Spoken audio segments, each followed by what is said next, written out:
អត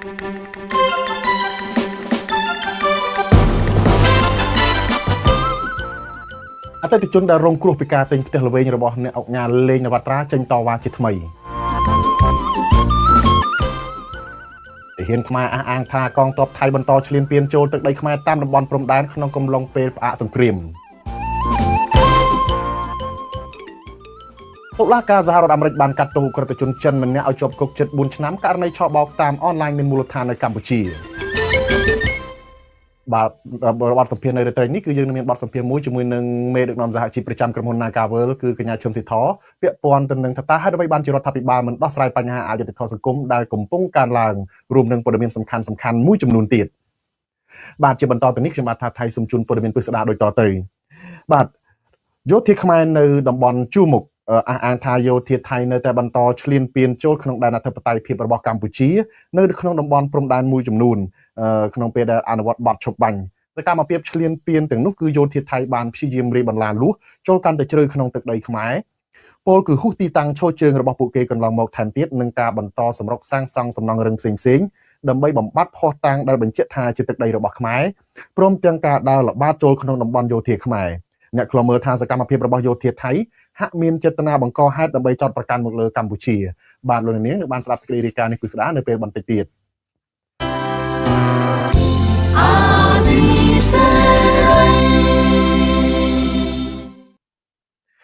បាទស្របពេលដែលប្រទេសកម្ពុជាកំពុងរងការឈ្លានពានពីប្រទេសថៃនេះ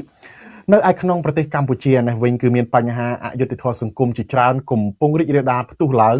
ដែលរដ្ឋាភិបាលត្រកូលហ៊ុនដោះស្រាយមិនទាន់ចេញបញ្ហាអយុត្តិធម៌សង្គមទាំងនោះមានដូចជាការរំលោភសិទ្ធិកម្មករការរំលោភសិទ្ធិនយោបាយការរំលោភសិទ្ធិដីធ្លីរបស់ប្រជាពលរដ្ឋនិងបញ្ហាពលរដ្ឋជំពាក់បំណុលវ័នករួមទាំងអំពើឆោបបោកដែលប្រព្រឹត្តឡើងដោយអ្នកមានលុយនិងអ្នកមានអំណាចដែលនៅជុំវិញក្រុមគ្រួសារលោកហ៊ុនសែនជាដើមនៅពេលនេះពលរដ្ឋដែលកំពុងរងគ្រោះចាប់ផ្ដើមចេញស្រែកតវ៉ារកយុត្តិធម៌ជាបន្តបន្ទាប់ថាតើហេតុអ្វីបានជាអំពើអយុត្តិធម៌សង្គមបន្តកើនឡើងនិងគ្មានដំណោះស្រាយតើរដ្ឋាភិបាលនឹងប្រឈមបញ្ហាអ្វីខ្លះប្រសិនបើមិនដោះស្រាយបញ្ហាអយុត្តិធម៌សង្គមដ៏រ៉ាំរ៉ៃទាំងនេះបាទនៅរាត្រីនេះមានដឹកនាំសហជីពប្រចាំក្រុមហ៊ុន Nagavel គឺកញ្ញាឈឹមស៊ីតនឹងឡើងមកជជែកវែកញែកអំពីបញ្ហាទាំងនេះបាទសូមអរគុណ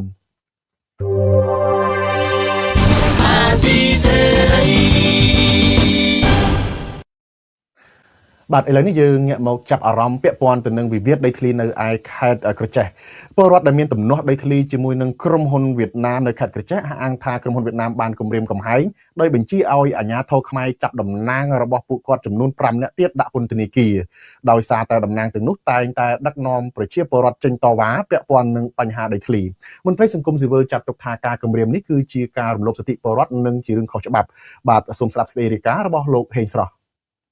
ពលរដ្ឋដែលមានវិវាទដីធ្លីជាមួយក្រុមហ៊ុនវៀតណាមឈ្មោះ Kamadeno Venture Cambodia ស្ថិតនៅស្រុកសម្បូរខេត្តក្រចេះអះអាងថាតំណាងក្រុមហ៊ុនមួយនេះនឹងបញ្ជាឲ្យអាជ្ញាធរខេត្តក្រចេះកែសំណុំរឿងដើម្បីចាប់តំណាងប្រជាពលរដ្ឋចំនួន5នាក់ទៀតដាក់ពន្ធនាគារដោយសារតែតំណាងទាំងនោះតែងតែដឹកនាំប្រជាពលរដ្ឋចេញតវ៉ាពាក់ព័ន្ធនឹងបញ្ហាដីធ្លីតំណាងប្រជាពលរដ្ឋម្នាក់នៅខេត្តក្រចេះគឺលោកស្រីអែរ៉ូសាអះអាងប្រាប់ទូរទស្សន៍អាស៊ីសេរីនៅថ្ងៃទី28ខែមករាថាតំណាងក្រុមហ៊ុនវៀតណាមបានប្រាប់ប្រជាពលរដ្ឋក្នុងភូមិថាក្រុមហ៊ុននឹងបញ្ជាឲ្យអាជ្ញាធរខេត្តក្រចេះកែសំណុំរឿងធ្វើយ៉ាងណាចាប់តំណាងរបស់ពលរដ្ឋដាក់ពន្ធនាគារបន្ថែមទៀតវៀតណាមហ្នឹងនិយាយជាមួយខាងកោះច្បារហ្នឹងប្រាប់ថានឹងខ្ញុំទៀតខ្ញុំហ្នឹងតវ៉ាដីហ្នឹងទៅមើលតិចទៀតគេតែងសំណុំរឿងដោយពូផេមឡៃដែរយកទៅដាក់គុកដែរខ្ញុំអត់ដែរបានខ្លាញ់ប្រេឈើផងហួចចង់តែងសំណុំរឿងដោយពូផេមឡៃយកខ្ញុំទៅដាក់ពន្ធនាគារដែរអញ្ចឹងពន្ធនាគារខេត្តចាស់ហ្នឹងដាក់គុកមិនល្អអញ្ចឹងអត់មានដាក់គុកមិនអាក្រក់ផងលោកស្រីអែរ៉ូសាអះអាងថាមន្ត្រីបរិស្ថាននិងតំណាងក្រុមហ៊ុនតែងតែចុះទៅឃ្លាំមើលព្រៃសហគមន៍និងដីស្រែចម្ការរបស់ប្រជាពលរដ្ឋដោយពលរដ្ឋសង្ស័យថាមន្ត្រីបរិស្ថានកំពុងលួចដីព្រៃសហគមន៍និងដីស្រែចម្ការរបស់ពលរដ្ឋឲ្យទៅក្រុមហ៊ុនវៀតណាមលោកស្រីបន្ថែមថាមន្ត្រីបរិស្ថានមិនបានយកចិត្តទុកដាក់បង្ក្រាបបទល្មើសព្រៃឈើដែលកំពុងកើតមាននៅក្នុងតំបន់ការពារនោះទេផ្ទុយទៅវិញពួកគេបានសហការគ្នាជាមួយនឹងក្រុមហ៊ុនវៀតណាមតាមធ្វើបាបប្រជាពលរដ្ឋរស់នៅតំបន់នោះខ្ញុំកំហែងប្រជាពលរដ្ឋកុំឲ្យតវ៉ាដីហ្នឹងចង់យកដីហ្នឹងលក់ឲ្យក្រុមហ៊ុនហ្មងខ្ញុំពួកពូផេមឡៃហ្នឹងអត់មានខានត្រូវឈើទេហើយជុំវិញរឿងនេះទូរទស្សន៍អាស៊ីសេរីនៅមិនទាន់អាចតាក់ទងអភិបាលខេត្តក្រចេះលោកវ៉ាថននិងប្រធានមន្ត្រីបរិស្ថានខេត្តក្រចេះលោកគៀបូដើម្បីសុំការអធិប្បាយបានទេនៅថ្ងៃទី28ខែមករាតំណាងប្រជាពលរដ្ឋចំនួន5នាក់ដែលក្រុមហ៊ុនគម្រាមចាប់ដាក់ពន្ធនាគាររួមមានលោកអ៊ុតសុខុមប្រុកភេរម អុចសាគីសង្ការណានិងលោកស្រីអែរ៉ូសារីឯអ្នកទាំង5នាក់នេះធ្លាប់ត្រូវបានសាលាដំបងខេត្តក្រចេះក៏ហៅឲ្យចូលបំភ្លឺម្ដងរួចមកហើយពាក់ព័ន្ធនឹងការចោទប្រកាន់រំលោភកាន់កាប់ទ្រព្យសម្បត្តិរបស់រដ្ឋដោយខុសច្បាប់និងបានប្រើប្រាស់អំពើហិង្សាទៅលើអ្នកកាន់កាប់អចលនវត្ថុដោយសុចរិតប៉ុន្តែតំណាងប្រជាពលរដ្ឋថាពួកគាត់មិនបានប្រព្រឹត្តដោយការចោទប្រកាន់នោះឡើយទាក់ទិននឹងបញ្ហានេះអនុប្រធានផ្នែកសិទ្ធិមនុស្សដីធ្លីនិងធនធានធម្មជាតិនៃសមាគមការពារសិទ្ធិមនុស្សអាតហុកលោកយិនមេងលីមានប្រសាសន៍ថាអាជ្ញាធរមិនគួរធ្វើតាមការបង្គាប់បញ្ជារបស់ក្រុមហ៊ុនហើយធ្វើបាបប្រជាពលរដ្ឋសូត្រង់របស់ខ្លួននោះទេអាជ្ញាធរត្រូវតែធ្វើទៅតាមច្បាប់និងស្វែងរកដំណោះស្រាយឲ្យប្រជាពលរដ្ឋប្រសើរជាងការបង្កបញ្ហាកាន់តែធំឡើងចឹងការអបអនឡាញរយៈពេលយូរនេះវាយើងចាត់ទុកថាជាការធ្វើទរណកម្មមួយដែរគឺទរណកម្មផ្លូវចិត្តចឹងអាជ្ញាធរត្រូវតែហ៊ានប្រឈមត្រូវតែពុះពៀអ្វីដែលជាផ្លូវច្បាប់ឲ្យបានត្រឹមត្រូវដើម្បីប្រយោជន៍ប្រជាពលរដ្ឋរបស់គាត់ដើម្បីឲ្យពលរដ្ឋមានជំនឿលើអាជ្ញាធរវិញកាលពីថ្ងៃទី9ខែមករាកន្លងទៅមន្ត្រីបរិស្ថានបានចាប់ខ្លួនតំណាងប្រជាពលរដ្ឋម្នាក់គឺលោកផេនឡៃដោយចោទប្រកាន់តំណាងប្រជាពលរដ្ឋរូបនេះពីបទកាប់រុករាននិងត្រៀមដីព្រៃដោយខុសច្បាប់រហូតមកដល់ពេលនេះអាជ្ញាធរមិនទាន់ដោះលែងលោកផេនឡៃឲ្យនៅក្រៅឃុំនោះទេបើទោះបីអាជ្ញាធរភូមិឃុំបានបញ្ជាក់ថាលោកផេនឡៃមិនបានប្រព្រឹត្តដោយការចោទប្រកាន់របស់មន្ត្រីបរិស្ថានក្តីកាលពីដើមឆ្នាំ2024ក្រុមហ៊ុនវៀតណាមកាម៉ា Deno Venture និងក្រុមហ៊ុនកសិកម្មយុវជនស្វាយរៀងបានឈូសឆាយបំផ្លាញផលដំណាំដុតផ្ទះសម្បែងនិងហុំព័ទ្ធយកដីស្រែចម្ការរបស់ប្រជាពលរដ្ឋនៅឃុំកោះខ្ញែស្រុកសម្បូរខេត្តក្រចេះជាង300គ្រួសារពលរដ្ឋបាននាំគ្នាចេញតវ៉ាទាមទារឲ្យអាជ្ញាធរថ្នាក់ជាតិរកដំណោះស្រាយឲ្យបានសមរម្យដល់ពលរដ្ឋប៉ុន្តែរហូតមកដល់ពេលនេះអាជ្ញាធរពាក់ព័ន្ធមិនបានស្វែងរកដំណោះស្រាយឲ្យប្រជាពលរដ្ឋនោះទេខ្ញុំហេងស្រស់ទូរទស្សន៍អាស៊ីសេរីបាទលោកនាងជាទីមេត្រីឥឡូវនេះយើងងាកមកចាប់អារម្មណ៍ពាក់ព័ន្ធទៅនឹងទំនាក់ទំនងរវាងកម្ពុជានិងសហរដ្ឋអាមេរិកបាទអ្នកខ្លំមើលសង្គមបង្ហាញថាវត្តមាននាវាចម្បាំងជើងទឹកសហរដ្ឋអាមេរិកនៅលើទឹកដីកម្ពុជាគឺជាសញ្ញាវិជ្ជមាននៅក្នុងទំនាក់ទំនងរវាងកម្ពុជានិងអាមេរិកក៏ប៉ុន្តែទំនាក់ទំនងនេះស្ថិតនៅក្នុងភាពផុយស្រួយដោយសារតែរដ្ឋាភិបាលក្រុង Washington តែងតែទាមទារឲ្យរដ្ឋាភិបាលក្រុងភ្នំពេញបើកលំហសេរីភាពប្រជាធិបតេយ្យនិងការគោរពសិទ្ធិមនុស្សឡើងវិញទំនាក់ទំនងរវាងកម្ពុជានិងសហរដ្ឋអាមេរិកបានធ្លាក់ចុះនៅក្នុងឆ្នាំ2017ក្រោយពីរដ្ឋាភិបាលក្រុងភ្នំពេញបានផ្អាកសម្ពយុទ្ធឆ្មាំអង្គរហើយរដ្ឋាភិបាលក្រុង Washington បានដាក់ក្តីសង្ស័យអំពីជំហរកម្ពុជាថាមានទំនោរទៅរកមហាយៈចិនលោកឃុំចម្រើនរាយការណ៍រឿងនេះអ្នកប្រឹក្សាយោបល់ផ្នែកអភិវឌ្ឍផ្នត់គំនិតនិងការស្រាវជ្រាវលោកសេចសុជាតិអះអាងថាការរៀបចំសម្ពយុទ្ធឆ្មាំអង្គរឡើងវិញគឺជាសញ្ញាវិជ្ជមានដែលកម្ពុជានិងសហរដ្ឋអាមេរិកអាចវិលទៅរកភាពល្អប្រសើរក៏ប៉ុន្តែវាគ្រាន់តែជាចំណុចចាប់ផ្ដើមតែប៉ុណ្ណោះលោកសេចសុជាតិបន្ថែមថាសហរដ្ឋអាមេរិកចង់ឃើញកម្ពុជាស្ដារប្រជាធិបតេយ្យហើយបើកទូលាយលំហសេរីភាពនយោបាយស្របតាមរដ្ឋធម្មនុញ្ញរបស់កម្ពុជានិងការប្រកាន់យកគោលនយោបាយការបរទេសអព្យាក្រឹតអចិន្ត្រៃយ៍លោកសេចសុជាតិក៏សម្គាល់ថាទំនាក់ទំនងរវាងនាយករដ្ឋមន្ត្រីកម្ពុជាលោកហ៊ុនម៉ាណែតជាមួយប្រធានាធិបតីអាមេរិកលោកដូណាល់ត្រាំគឺមានភាពប្រសើរមួយចំនួនហើយកម្ពុជាក៏បានឆ្លើយតបទៅនឹងលោកដូណាល់ត្រាំដែលអញ្ជើញកម្ពុជាឲ្យចូលរួមក្នុងក្រុមប្រឹក្សាសន្តិភាពពិភពលោកហើយសង្ឃឹមថារាល់លក្ខខណ្ឌដែលសហរដ្ឋអាមេរិកបានស្នើឡើងកម្ពុជានឹងពិចារណាហើយជាពិសេសគឺការដោះស្រាយបញ្ហាលំហូរលទ្ធិប្រជាធិបតេយ្យលំហូរសេរីភាពនយោបាយហើយនឹងការដោះស្រាយបញ្ហាជាមួយនឹងបញ្ហាសង្គមឬក៏ពាក់ព័ន្ធជាមួយនឹងនយោបាយនៅកម្ពុជាចឹងជាដើមហើយរឿងមួយដែលសំខាន់គឺកម្ពុជាអាចនឹងទទួលបាននៅការគ្រប់គ្រងពីសហរដ្ឋអាមេរិកក៏ដូចជាអាចទទួលបាននៅអត្ថប្រយោជន៍ផ្នែកសេដ្ឋកិច្ចនិងពាណិជ្ជកម្មបើសិនជាកម្ពុជាអាចធ្វើខ្លួនឲ្យคล้ายទៅជាប្រទេសមួយដែលស្របទៅនឹងរដ្ឋធម្មនុញ្ញរបស់កម្ពុជាហើយនឹងស្របទៅតាមកិច្ចព្រមព្រៀងសន្តិភាពទីក្រុងប៉ារីសថ្លែងនៅក្នុងសន្និសីទសារព័ត៌មាននៅមុខនាវាចម្បាំងសហរដ្ឋអាមេរិកនៅមូលដ្ឋានសមុទ្ររៀមនៅថ្ងៃទី26ខែមករាលោកនាយឧត្តមសេនីយ៍សាំម៉ែអែលប៉ាប៉ារ៉ូមេបញ្ជាការកងទ័ពជើងទឹកសហរដ្ឋអាមេរិកប្រចាំនៅតំបន់អាស៊ីប៉ាស៊ីហ្វិកអះអាងថានឹងមានសម្ពយុទ្ធឆ្មាំអង្គរឡើងវិញនៅចុងឆ្នាំ2026ឬនៅដើមឆ្នាំ2027លោកសាំម៉ែអែលប៉ាប៉ារ៉ូឲ្យដឹងទៀតថាសហរដ្ឋអាមេរិកយកចិត្តទុកដាក់ម៉ត់ចត់លើសម្ពយុទ្ធរួមគ្នានេះហើយអាចថានឹងកំពុងរៀបចំផែនការលោកថានាពេលអនាគតអាមេរិកនឹងពង្រឹងភាពជាដៃគូជាមួយកម្ពុជាបន្ថែមទៀតដើម្បីរួមគ្នាទទួលបានស្ថិរភាពនិងសន្តិសុខសម្ពយុទ្ធឆ្មាំអង្គររវាងកម្ពុជានិងអាមេរិកខកខានអស់រយៈពេលជិត10ឆ្នាំហើយគឺចាប់តាំងពីឆ្នាំ2017មក រដ្ឋាភិបាលកម្ពុជាបញ្ជាក់ថាការផ្អាកសមយុទ្ធជាមួយអាមេរិកគឺដើម្បីផ្ដោតលើការរៀបចំការបោះឆ្នោតឃុំសង្កាត់និងយុទ្ធនាការប្រឆាំងគ្រឿងញៀនថ្នាក់ជាតិទោះជាយ៉ាងណាកម្ពុជានៅតែបន្តធ្វើសមយុទ្ធនាមាសជាមួយចិននិងកាន់តែធំឡើងជារៀងរាល់ឆ្នាំធ្វើឲ្យគេមើលឃើញថាកម្ពុជាលំអៀងទៅរកប្រទេសចិនខណៈសហរដ្ឋអាមេរិកវិញតែងតែរិះគន់រដ្ឋាភិបាលកម្ពុជាពីបញ្ហាសិទ្ធិមនុស្សនិងប្រជាធិបតេយ្យកន្លងមកលោកហ៊ុនសែនមិនសូវសប្បាយចិត្តនឹងសហរដ្ឋអាមេរិកនោះទេដោយសារតែប្រទេសមហាអំណាចប្រជាធិបតេយ្យមួយនេះតែងតែទាមទារឲ្យរដ្ឋាភិបាលក្រុងភ្នំពេញគោរពសិទ្ធិមនុស្សនិងលទ្ធិប្រជាធិបតេយ្យដោយបើកលំហឲ្យគណៈបកនយោបាយមកពីគ្រប់និន្នាការប្រកួតប្រជែងនយោបាយប្រកបដោយភាពត្រឹមត្រូវនិងយុត្តិធម៌កាលនៅក្នុងតំណែងជានាយករដ្ឋមន្ត្រីលោកហ៊ុនសែនថែមទាំងបានបើកកកាយប្រវត្តិសាស្ត្រមកចោទប្រកាន់លើសហរដ្ឋអាមេរិកថាបានធ្វើកំហុសពីរទៅលើកម្ពុជាក្នុងសម័យសង្គមរាស្ត្រនិយមនិងរបបខ្មែរក្រហមទន្ទឹមគ្នានេះបរិះខ្លាំងរូបនេះក៏បានប្រមានសហរដ្ឋអាមេរិកកុំឲ្យធ្វើកំហុសលើកទី3មកលើកម្ពុជាផងដែរកំហុសធំៗដែលលោកហ៊ុនសែនលើកឡើងនេះរួមមានការគ្រប់គ្រងរដ្ឋប្រហារយោធានៅក្រុងភ្នំពេញទម្លាក់សម្ដេចព្រះបរមរតនកោដ្ឋនរោត្តមសីហនុចេញពីព្រះប្រមុខរដ្ឋនៅឆ្នាំ1970ដែលនាំឲ្យមានរបបប្រល័យពូជសាសន៍ប៉ុលពតសម្រាប់ប្រជាជនខ្មែររាប់លាននាក់ចំណែកកំហុសទី2គឺការគ្រប់គ្រងអាសនៈរបស់ខ្មែរក្រហមនៅអង្គការសហប្រជាជាតិរហូតដល់ទៅជាង12ឆ្នាំគឺចាប់ពីឆ្នាំ1979រហូតដល់ឆ្នាំ1991ទោះជាយ៉ាងណារដ្ឋាភិបាលនៃក្រុមគ្រួសារត្រកូលហ៊ុនហាក់កំពុងព្យាយាមបោះដៃទៅអាមេរិកវិញក្រោយពីប្រធានាធិបតីសហរដ្ឋអាមេរិកលោកដូណាល់ត្រាំចូលរួមជ្រោមជ្រែងស្វែងរកដំណោះស្រាយបត់ឈប់បាញ់ក្នុងសង្គ្រាមឈ្លានពានរបស់យោធាថៃមកលើកម្ពុជាទោះបីជាបែបនេះក្តីអ្នកខ្លំមើលលើកឡើងថាទំនាក់ទំនងរវាងកម្ពុជានិងអាមេរិកមិនអាចប្រសើរបាននោះទេប្រសិនបើរដ្ឋាភិបាលកម្ពុជានៅតែបន្តរំលោភសិទ្ធិពលរដ្ឋនិងគៀបសង្កត់អ្នកនយោបាយប្រឆាំងដូចបច្ចុប្បន្នខ្ញុំបាទហុំចម្រើនទូរទស្សន៍អាស៊ីសេរីពីរដ្ឋធានី Washington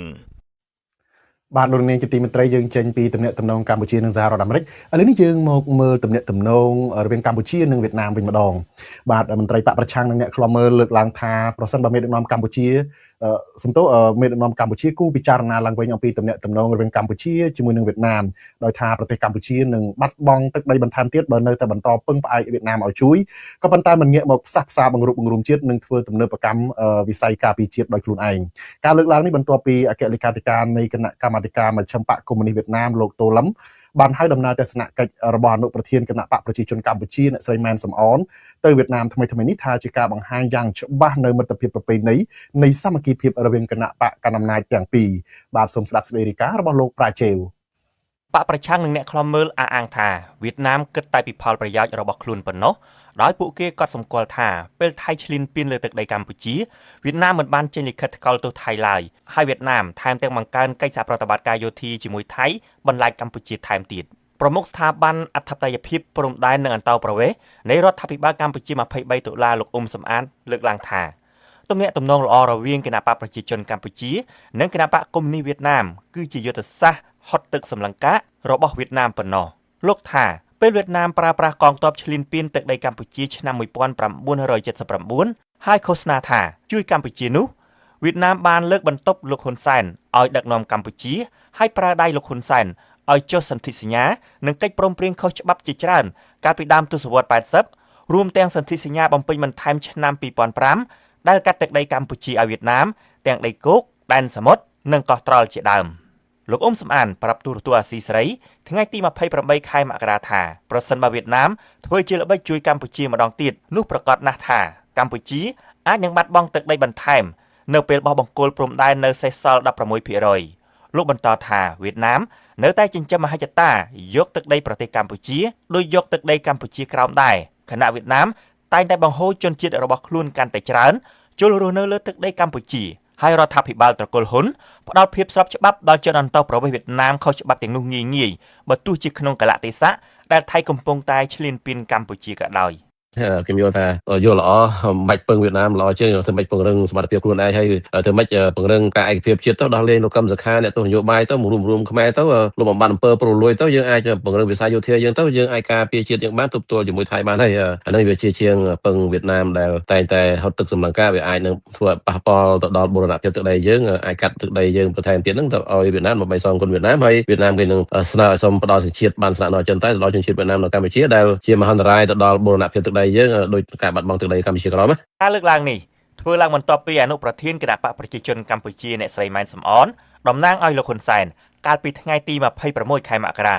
បានដឹកនាំគណៈប្រតិភូគណៈបកប្រជាជនកម្ពុជាទៅបំពេញទស្សនកិច្ចនៅប្រទេសវៀតណាម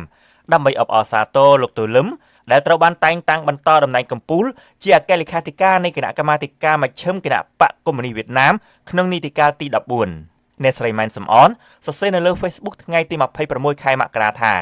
ក្នុងជំនួបនោះលោកទូលឹមបានហៅដំណើរទស្សនកិច្ចរបស់អ្នកស្រីទៅវៀតណាមថាជាការបង្ហាញយ៉ាងច្បាស់នៃមិត្តភាពប្រពៃណី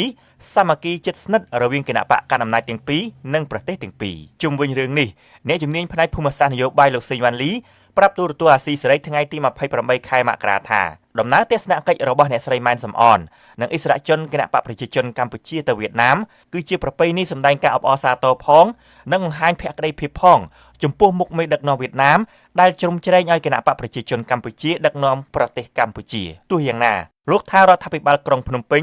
និងគណៈបកកណ្ដាលអំណាចនៅកម្ពុជាគួរតែពិនិត្យឡើងវិញអំពីទំនាក់ទំនងចាក់ទឹកមិនលិចនេះពីព្រោះតែភាគីវៀតណាមមានប្រៀបនិងបានផលចំណេញដែលប្រជាជនខ្មែរមិនពេញចិត្តឡើយលោកសេងម៉ាលីបានលើកឡើងទៀតថានៅពេលមេដឹកនាំវៀតណាមមកប្រទេសកម្ពុជាម្ដងពួកគេតែងតែប្រាប់ឲ្យភាគីគណៈបកកណ្ដាលអំណាចរបស់កម្ពុជាឲ្យជួយយកចិត្តទុកដាក់ដល់ការរស់នៅរបស់ប្រជាជនវៀតណាមនិងអាជីវករវៀតណាមនៅលើទឹកដីកម្ពុជាដូច្នេះលោកថានៅក្នុងកលៈទេសៈដែលថៃឈ្លានពានប្រទេសកម្ពុជានោះអ្នកស្រីម៉ែនសំអនជាអ្នកតំណាងលោកហ៊ុនសែនបានទៅជួបមេដឹកនាំវៀតណាមគួរតែស្នើឲ្យវៀតណាមបញ្ចេញសារថ្កោលទោសប្រទេសថៃនិងគាំទ្រកម្ពុជាប្តឹងថៃទៅតុលាការយុត្តិធម៌អន្តរជាតិ ICJ ឃើញថាយើងដឹងថាតំណែងរវាងប្រទេសទាំងពីរនេះគឺចាត់ទុកមិនលិចទេមានភាពស៊ីជម្រៅណាស់ប៉ុន្តែដល់ឡែកនៅពេលកម្ពុជាមានបញ្ហាជាមួយថៃយើងឃើញថាវៀតណាមហ្នឹងបង្ហាញអំពីចំហហ្នឹងអព្យាក្រឹតមិនសូវជាបានបញ្ចេញនៅសារជាលក្ខណៈប្រទេសថ្កោលទោសទៅលើការឈានពានរបស់ថៃនោះទេគាត់ថាយើងឃើញថាពេលខ្លះក្រសួងការបរទេសវៀតណាមបានបញ្ចេញសារមួយចំនួនក្នុងនាមជាប្រទេសសមាជិកអាស៊ានប៉ុន្តែដល់ឡែកនៅក្នុងចំហផ្ទាល់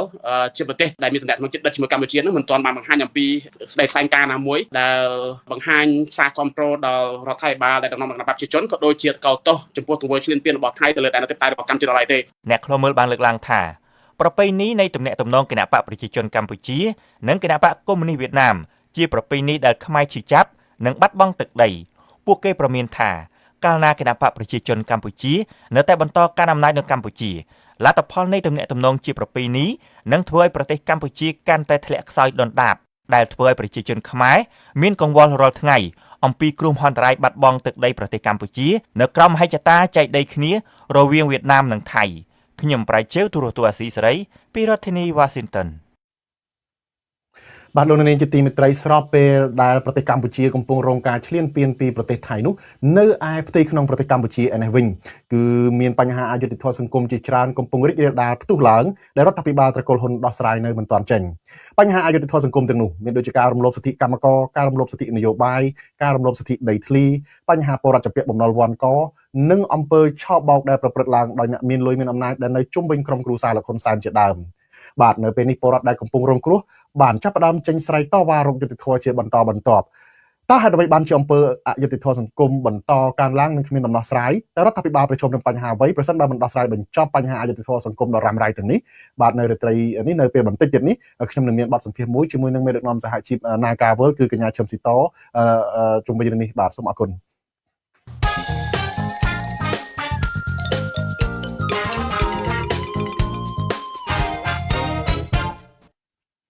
បាទតាក់ទងទៅនឹងរឿងវិវាទរវាងអតិថិជននិងអង្គការលេងនវត្រាវិញបាទគឺនៅថ្ងៃនេះអតិថិជនដែលទិញបុរីនិងផ្ទះល្វែងរបស់អង្គការលេងនវត្រាគឺបានចេញតវ៉ាជាថ្មីម្ដងទៀតបាទក៏ប៉ុន្តែរដ្ឋមន្ត្រីក្រសួងរៀបចំដែនដីនគររូបនីយកម្មនិងសំណង់លោកសាយសំអាល់បានចេញមកសន្យាចំពោះអតិថិជនរបស់ បុរីលេងនវត្រាថាលោកនឹងចេញមកដោះស្រាយបញ្ហាពលរដ្ឋទិញដីឡូនិងផ្ទះល្វែងរបស់អ្នកអង្គការលេងនវត្រាដោយផ្ទាល់ហើយលោកមិនចង់ឃើញពលរដ្ឋជួបទុក្ខលំបាកទៀតនោះដែរមន្ត្រីសង្គមស៊ីវិលថាការសន្យានេះពលរដ្ឋនឹងមិនជឿជាក់បានទេប្រសិនបើដំណោះស្រាយនៅតែបន្តអូសបន្លាយពេលយូរបាទសូមស្ដាប់សេចក្តីរាយការណ៍របស់អ្នកស្រីសុជីវីក្រោយពីតំណាងក្រសួងដែនដីនិងអាជ្ញាធរពាក់ព័ន្ធបានបរាជ័យក្នុងការដោះស្រាយបញ្ហាជូនពលរដ្ឋរងគ្រោះពីការទិញគម្រោងដីឡូនិងផ្ទះល្វែងខ្យល់របស់អ្នកអង្គការលេងនវត្រាអស់រយៈពេលជិត5ឆ្នាំមកនេះពេលនេះរដ្ឋមន្ត្រីក្រសួងដែនដីលោកសាយសំអល់បានកោះប្រជុំជាលើកដំបូងជាមួយអតិថិជនជាច្រើនអ្នកដើម្បីស្វែងរកដំណោះស្រាយយ៉ាងណាក៏ដោយនៅក្រៅកិច្ចប្រជុំលោកពុំបានបញ្ជាក់ប្រាប់ពលរដ្ឋថានឹងដោះស្រាយដោយរបៀបណានោះទេដោយលោកគ្រាន់តែស្នើឲ្យពលរដ្ឋរក្សាការអត់ធ្មត់និងបញ្ឈប់ការតវ៉ាតាមទីសាធារណៈអតិថិជនម្នាក់ក្នុងចំណោមអតិថិជនជាង100នាក់ដែលបានចូលរួមប្រជុំនៅឯក្រសួងរៀបចំដែនដីនគររូបនីយកម្មនិងសំណង់នៅថ្ងៃទី27ខែមករាលោកសឿងទូលាយបានប្រាប់អ្នកសារព័ត៌មាននៅខាងក្រៅរបងក្រសួងថាលោកហាក់សប្បាយចិត្តខ្លះនៅពេលដែលឮលោកសាយសំអល់សន្យាចំពោះអតិថិជនទាំងអស់ថាលោកនឹងជួយរកដំណោះស្រាយជាមួយនឹងក្រុមហ៊ុនរបស់អ្នកអង្គការលេងនវត្រាជុំវិញការទិញដីឡូតនិងផ្ទះល្វែងនៅតាមបណ្ដោយផ្លូវជាតិលេខ 6A និងជ្រែ100លោកបន្តថាលោកសាយសំអាលបានប្រាប់ពលរដ្ឋឲ្យរក្សាភាពអត់ធ្មត់ដើម្បីទុកពេលឲ្យលោករកដំណោះស្រាយខណៈដែលបច្ចុប្បន្នទ្រព្យសម្បត្តិទាំងអស់របស់លោកលេងនវត្រាគឺស្ថិតនៅលើក្រសួងជាអ្នកគ្រប់គ្រងផ្ទាល់ដើម្បីយកមកលក់ហើយនៅពេលបានលុយនឹងរៀបចំសាងសង់ផ្ទះជូនអតិថិជនក្នុងពេលខាងមុខប៉ុន្តែលោកសាយសំអាលមិនបានសន្យាទេថាតើនឹងសាងសង់ជូនអតិថិជននៅពេលណានោះឡើយគឺយើងបានទទួលពាក្យគាត់មកអញ្ចឹងពួកខ្ញុំក៏សង្ឃឹមដែរថាគាត់ជាត្រាក់ដឹកនាំដែលរកដំណោះស្រាយឲ្យប្រជាពលរដ្ឋមិនឲ្យប្រជាពលរដ្ឋរងទុក្ខទៀតអញ្ចឹងព្រោះឯក្នុងដែនរបស់គាត់ថានេះគាត់មិនចង់ឲ្យក្រសួងគាត់មានបញ្ហាបន្តទៀតអញ្ចឹងគាត់ចង់បញ្ចប់គាត់ចង់ឲ្យបងប្អូនប្រជាពលរដ្ឋមានដំបូលជ្រៅគ្រប់គ្នាអញ្ចឹងគាត់មិនចង់ឲ្យមានបញ្ហាទៀតទេហ្នឹងជាប្រសាសន៍របស់គាត់ហើយពួកខ្ញុំក៏ជឿដែរថាត្រាក់ដឹកនាំមួយគាត់មិនចង់ឃើញបញ្ហាបែបហ្នឹងទេខ្ញុំដឹងកិច្ចប្រជុំរកដំណោះស្រាយរបស់លោកសាយសំអាលជាមួយអតិថិជននៅពេលនេះគឺធ្វើឡើងក្រោយពីអតិថិជនបាននាំគ្នាចេញតវ៉ាបិទផ្លូវជាបន្តបន្ទាប់ក្នុងរយៈពេលចុងក្រោយនេះក្នុងនោះកាលពីថ្ងៃទី15ខែមករាអតិថិជនជាង100នាក់បានតវ៉ាបិទផ្លូវនៅខាងមុខក្រសួងរៀបចំដែនដីដើម្បីស្នើឲ្យក្រសួងជួយរកដំណោះស្រាយភ្លាមនោះប្រធានក្រុមការងារសម្របសម្រួលដោះស្រាយបញ្ហាក្រុមហ៊ុនលេងនវត្រាលោកសុំមនោរមបានចេញមកអន្តរាគមន៍ហើយសន្យាថានឹងបញ្ជូនជាងឲ្យទៅសាងសង់ផ្ទះជូនអតិថិជននៅតាមតំបន់មួយចំនួនប៉ុន្តែក្រោយមកទៀតក្រុមហ៊ុនមិនបានបញ្ជូនជាងឲ្យទៅសាងសង់តាមការសន្យាទេដែលធ្វើឲ្យអតិថិជនខឹងសម្បាររហូតមានការតវ៉ាជាហូរហែមកទៀតចំណែកអតិថិជនម្នាក់ទៀតលោកមុខខៀងលើកឡើងថាចាប់តាំងពីក្រុមហ៊ុនរបស់លោកលេងនវត្រាបានកុហកបោកប្រាស់ប្រជាពលរដ្ឋម្ដងហើយម្ដងទៀតអស់រយៈពេលជិត5ឆ្នាំមកនេះធ្វើឲ្យលោកមានការព្រួយបារម្ភពីជីវភាពជាខ្លាំងខណៈលុយដែលលោកយកមកទិញផ្ទះពីក្រុមហ៊ុននេះបានមកពីខ្ចីបុលធនាគារខ្លះនិងខ្ចីបងប្អូនខ្លះប៉ុន្តែបែរជាត្រូវក្រុមហ៊ុនបោកប្រាស់ចំណែកបំណុលក៏ត្រូវសងគេជាប្រចាំលោកស្នើឲ្យរដ្ឋាភិបាលជួយរកដំណោះស្រាយបញ្ហានេះឲ្យបានឆាប់បើពុំដូច្នោះទេពលរដ្ឋនឹងបន្តតវ៉ាជាថ្មីទៀតឲ្យរដ្ឋាភិបាលជួយហ្នឹងហើយជួយដោះស្រាយឲ្យអតិថិជននៅគម្រោងទាំងឆែ100ទាំង 6A និយាយទៅគម្រោងគាត់ច្រើនណាខ្ញុំថាសូមឲ្យជួយជាជនរងគ្រោះដោយសារលោកលេវត្រាបោកនិយាយបាត់ដៃក្នុងដៃរហូតខ្យល់ហ្នឹងហើយអតិថិជនតែងតែរងគ្រោះរហូតដោះដូរដីដោះដូរផ្ទះថែមលុយថែមកាក់ថែមកងត្រាទូរទស្សន៍អាស៊ីសេរីមិនអាចតាក់ទងរដ្ឋមន្ត្រីក្រសួងរៀបចំដែនដីនគររូបនីយកម្មនិងសំណង់លោកសាយសំអល់និងនាយរងខុទ្ទកាល័យក្រសួងរៀបចំដែនដីនិងជាប្រធានក្រុមការងារសម្របសម្រួលដោះស្រាយបញ្ហាក្រុមហ៊ុនលេងនវត្រាលោកសុំមនោរមដើម្បីសុំឆ្លើយតបជុំវិញរឿងនេះបានទេនៅថ្ងៃទី27ខែមករាទោះជាយ៉ាងណាអនុប្រធានផ្នែកសិទ្ធិមនុស្សដីធ្លីនិងធនធានធម្មជាតិនៃសមាគមការពារសិទ្ធិមនុស្សអាត6លោកយិនមេងលីលើកឡើងថាករណីនេះដូចជាមិនមែនចំនួនរវាងក្រុមហ៊ុននិងអតិថិជននោះទេព្រោះថាកន្លងមកនេះពុំសូវឃើញតំណាងក្រុមហ៊ុនចេញមកដោះស្រាយជាមួយអតិថិជនឲ្យបានត្រឹមត្រូវនោះទេហើយផ្ទុយទៅវិញគេតែងតែឃើញតំណាងក្រសួងជាអ្នកចេញមុខដោះស្រាយនិងសន្យានេះសន្យានោះជាមួយនឹងពលរដ្ឋប៉ុន្តែដោះស្រាយជាក់ស្ដែងគឺគ្មានលោកថាករណីនេះធ្វើឲ្យពលរដ្ឋកាន់តែខឹងសម្បារដូច្នេះក្រសួងគួរតែសហការជាមួយក្រុមហ៊ុនដើម្បីស្វែងរកដំណោះស្រាយជូនពលរដ្ឋឲ្យបានត្រឹមត្រូវនិងមិនត្រូវកុហកបោកប្រាស់ពួកគាត់បន្តទៀត ធ្វើការសន្យាទាំងក្រុមហ៊ុនឬក៏ខាងតំណាងរដ្ឋធ្វើការសន្យាឲ្យវាអត់មានការជឿនលឿនទៅមុខឬក៏អូបន្លាយពេលវេលាធ្វើឲ្យពលរដ្ឋនឹងការកក់ចិត្តមានការមិនសប្បាយចិត្តហើយចំពោះការសន្យាហើយសន្យាទៀតព្រោះការសន្យាគឺត្រូវតែអនុវត្តតាមកិច្ចសន្យានឹងតាមការសន្យាទោះបីជាកិច្ចសន្យាផ្ទាល់មាត់ឬក៏កិច្ចសន្យាជាលិលាអក្សរក៏ដោយកាលណាមិនឃើញលទ្ធផលពលរដ្ឋក៏លែងទុកចិត្តហើយចឹងដើម្បីបង្ហាញជំនឿទុកចិត្តស្ដារមុខមាត់របស់ក្រសួងក៏ដូចជាប្រមុខរដ្ឋាភិបាលឡើងវិញហ្នឹងត្រូវចាត់វិធានការឲ្យឃើញលទ្ធផលឲ្យបានលឿនអ្នកអង្គការលេងនវត្រាជាប់ឈ្មោះជាស្ត្រីវ័យក្មេងមួយរូបនៅកម្ពុជាដែលរងការចោទថាជាអ្នករកស៊ីកាន់លុយកខ្វក់ឲ្យក្រុមគ្រួសារលោកហ៊ុនសែនលោកក្តោបក្តាប់មុខចំនួនជាច្រើនចាប់តាំងវិស័យអចលនទ្រព្យហិរញ្ញវត្ថុធនាគារកសិកម្មរហូតដល់វិស័យសិល្បៈលោកមានរថយន្តម៉ាកល្បីៗប្រមាណ10គ្រឿងដូចជា Rolls-Royce, Lamborghini, Ferrari, Porsche, Bentley ព្រមទាំងឧទ្ធម្ភាគចក្រផ្ទាល់ខ្លួនមួយគ្រឿងទៀតដែលសរុបជាទឹកប្រាក់រាប់សិបលានដុល្លារទោះជាយ៉ាងណាមកទល់ពេលនេះជិត5ឆ្នាំហើយដែលក្រុមហ៊ុនមិនបានសាងសង់ផ្ទះនិងធ្វើប្លង់ដីឲ្យអតិថិជនចំណែកក្រសួងក៏នៅមិនទាន់បានប្រកាសជាផ្លូវការនៅឡើយជុំវិញការដកហូតទ្រព្យសម្បត្តិរបស់លោកលេងនវត្រាយកមកលក់ជាសាធារណៈដើម្បីយកលុយមកសងអតិថិជនដែលកំពុងរងគ្រោះពលរដ្ឋថាទោះបីជាក្រសួងបានប្រកាសក្តែងថាបានដកហូតទ្រព្យសម្បត្តិរបស់លោកលេងនវត្រាដើម្បីយកមកលក់ឲ្យក្តីតែពលរដ្ឋនៅតែមិនជឿជាក់នៅឡើយខណៈដែលបញ្ហានេះនៅតែគ្មានការវិវត្តជាដុំកំភួនដដែលនាងខ្ញុំសុជីវីអាស៊ីសេរីបាទលោកនាងជាទីមេត្រីមុននឹងទៅដល់កិច្ចសម្ភាសជាមួយនឹងមេដឹកនាំសហជីពកញ្ញាឈឹមស៊ីធពាក់ព័ន្ធទៅនឹងបញ្ហាអយុត្តិធម៌សង្គមនោះខ្ញុំសូមអញ្ជើញលោកនាងទស្សនាវីដេអូពាក់ព័ន្ធទៅនឹងអតិថិជនដែលទិញផ្ទះទិញដីឡូរបស់លោកអុកញ៉ាលេងនវត្រាពាក់ដែលបានជួបប្រជុំជាមួយនឹងក្រសួងដែនដីនៅថ្ងៃនេះបាទសូមអញ្ជើញដូចតទៅបាទ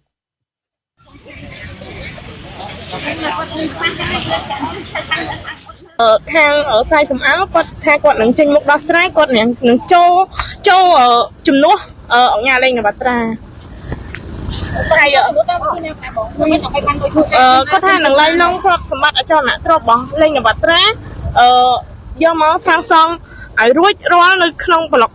បរិយលេងនវត្រានៅប្លុក 6A ហ្នឹងចំពោះអាហ្នឹងខាងអតិថិជនសួរទៅឧបនាយករដ្ឋមន្ត្រីហ្នឹងគាត់និយាយថាមិនអោយលើសពីឆ្នាំ2026ហ្នឹងឯងអាចមុននឹង2026ហ្នឹងនឹងរួចរាល់ស្វ័យចិត្តបងស្វ័យចិត្តដោយសារតយើងរងចាំការសន្យារបស់លោកអញ្ញាហ្នឹងគឺយូរឆ្នាំហើយតែអត់បានផលទេខ្ញុំសង្ឃឹមថាការគាត់មកប្រជុំថ្ងៃហ្នឹងគឺមានលទ្ធផលល្អសម្រាប់អតិថិជន 6A ទាំងអស់ថ្ងៃនេះពួកខ្ញុំរៀងមានសង្ឃឹមបន្តិចដោយសារអាដាមបកគាត់មានប្រសាសន៍ថាគាត់នឹងចូលខ្លួនទៅដោះស្រាយបញ្ហាដែលជាប់នៅក្នុងប្លុក 6A និងជ្រែ100ហ្នឹងអាដាមគាត់មានប្រសាសន៍អញ្ចឹងតែយើងចាំមើលលទ្ធផលបន្តទៀតព្រោះអីនេះជាប្រសាសន៍របស់គាត់អញ្ចឹងគាត់ចូលដល់នឹងតាមវិធីណាដែរគាត់មានប្រាប់ទេបងគាត់មិនបានលំអិតទេគាត់ថាគាត់នឹងចូលខ្លួនទៅដោះស្រាយជំនួសនៅកន្លែងហ្នឹងអញ្ចឹងព្រោះអីគាត់មិនចង់ឲ្យជាពលរដ្ឋនៅរងទុក្ខបន្តទៀតទេគាត់មិនចង់ឃើញអញ្ចឹងទេអញ្ចឹងនេះដល់ប្រសាសន៍របស់គាត់អញ្ចឹងអត់មានផងតំណាងក្រុមហ៊ុនគាត់អត់មានអីទេគឺថ្ងៃនេះជួបតែអតិថិជនជាមួយនឹងអាដាមបកទេអានេះពួកខ្ញុំជាអតិថិជនទាំងអស់ពួកខ្ញុំសង្ឃឹម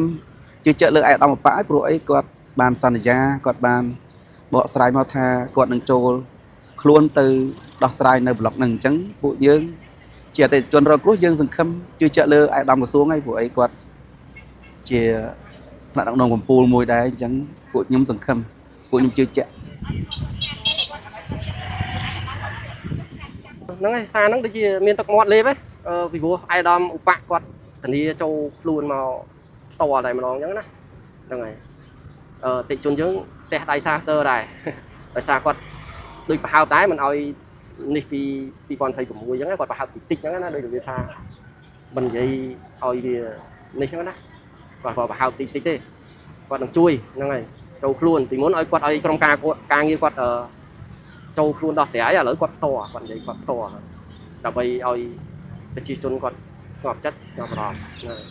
គាត់សន្យាតែចូលខ្លួនដោះស្រាយដោយផ្ទាល់អញ្ចឹងណាគឺជាមួយគាត់ហ្មងឥឡូវអត់មានពាក់ព័ន្ធមួយបរិយ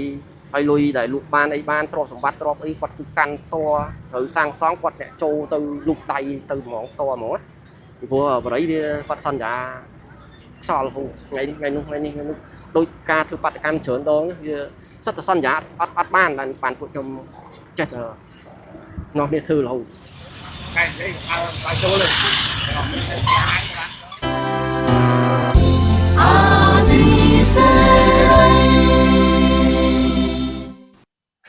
បាទលោកនេះជាទីមេត្រីករណីពលរដ្ឋដែលរងគ្រោះពីការទិញផ្ទះនិងទិញដីឡូរបស់អង្គការលេងនវត្រានេះគឺជារឿងអយុត្តិធម៌នៅក្នុងសង្គមមួយបាទលោកនាងដឹងហើយថាស្របពេលដែលប្រទេសកម្ពុជាកំពុងរងការឈ្លានពានពីប្រទេសថៃនេះនៅក្នុងប្រទេសកម្ពុជាគឺមានបញ្ហាអយុត្តិធម៌សង្គមកំពុងរីករាលដាលផ្ទុះឡើងដែលបញ្ហាទាំងនេះមិនទាន់ត្រូវបានដោះស្រាយដោយរដ្ឋាភិបាលត្រកូលហ៊ុននោះទេបញ្ហាអយុត្តិធម៌សង្គមទាំងនោះមានដូចជាករណីរំលោភសិទ្ធិកម្មករករណីរំលោភសិទ្ធិនយោបាយករណីរំលោភសិទ្ធិដីធ្លីរបស់ពលរដ្ឋបញ្ហាពលរដ្ឋជំពាក់បំណុលវ័នកនិងអំពើឆោបបោកដែលប្រព្រឹត្តឡើងដោយអ្នកមានលុយនិងអ្នកមានអំណាចនៅជុំវិញក្រុមគ្រួសារលោកហ៊ុនសែនជាដើមបាទនៅពេលនេះយើងឃើញពលរដ្ឋតវ៉ាជាបន្តបន្ទាប់រួមទាំងករណីពលរដ្ឋដែលរងគ្រោះជាមួយនឹងក្រុមហ៊ុនអង្គការលេងនវត្រាជាដើមករណីពលរដ្ឋរងគ្រោះពីករណីអង្គការលេងច័ន្ទណាជាដើមគឺបានចេញតវ៉ាជាបន្តបន្ទាប់ដើម្បីស្វែងរកយុត្តិធម៌និងដំណោះស្រាយតើហេតុអ្វីបានជាអំពើអយុត្តិធម៌សង្គមបន្តកើនឡើងនិងគ្មានដំណោះស្រាយតើរដ្ឋាភិបាលនឹងប្រឈមបញ្ហាអ្វីខ្លះប្រសិនបើមិនដោះស្រាយបញ្ហាទាំងនេះទេបាទជាបន្តទៅនេះខ្ញុំមានបទសម្ភាសន៍មួយជាមួយនឹងកញ្ញាឈឹមស៊ីធដូចតទៅជំរាបសួរកញ្ញាឈឹមស៊ីធបាទខ្ញុំអត់ទាន់ឮសំឡេងអូខេបាទឮសំឡេងបាទរៀងសំឡេងបញ្ជូនមកជឿបន្តិចបាទនេះសិទ្ធិបានដឹងហើយថាមានបញ្ហាអយុត្តិធម៌សង្គមនឹងច្រើនណាស់ហើយយើងឃើញបានលេចចេញជារូបភាពជាហូរហែសូម្បីតែកញ្ញាជឹមសិទ្ធិរួមទាំងអ្នកដែលធ្វើការជាមួយកញ្ញាជឹមសិទ្ធិនឹងក៏ជួបនៅបញ្ហាអយុត្តិធម៌ដែរតាក់ទងទៅនឹងក្រុមហ៊ុន Nagavel បានបញ្ឈប់ពីការងារនឹងក្នុងបំណងរំលាយសហជីពហើយមិនទាន់មានដំណោះស្រាយទេមកទល់នឹងពេលនេះក្រៅពីនឹងទេយើងឃើញមានពលរដ្ឋដែលរងគ្រោះករណីចាញ់បោកអ្នករកស៊ីដែលដូចជាករណីអង្គការលេងនវត្រាករណីអង្គការលេងច័ន្ទណាជាសរនអីជាដើមហើយច្រើនណាស់រាប់ម៉ឺនអ្នកបាទសិតតែកំពុងរងគ្រោះហើយមិនទាន់មានដំណោះស្រាយហើយកើតឡើងយូរមកហើយនៅតែមិនទាន់មានដំណោះស្រាយទេករណីរំលោភសិទ្ធិនយោបាយក៏យើងឃើញហូរហែនៅតែបន្តចាប់ឃុំមិនទាន់មានករណីដោះលែងអ្នកនយោបាយណាម្នាក់ឲ្យមានសេរីភាពនៅឡើយទេមកទល់នឹងពេលនេះក្រៅពីនឹងទេយើងឃើញការរំលោភដីធ្លីនឹងកើតមានជាច្រើនកន្លែងដែរពលរដ្ឋរងគ្រោះដីធ្លីដែលត្រូវបានរដ្ឋាភិបាលកាត់ទៅឲ្យអង្គការអ្នកធំហ្នឹងក៏ចេញមកតវ៉ាជាដើម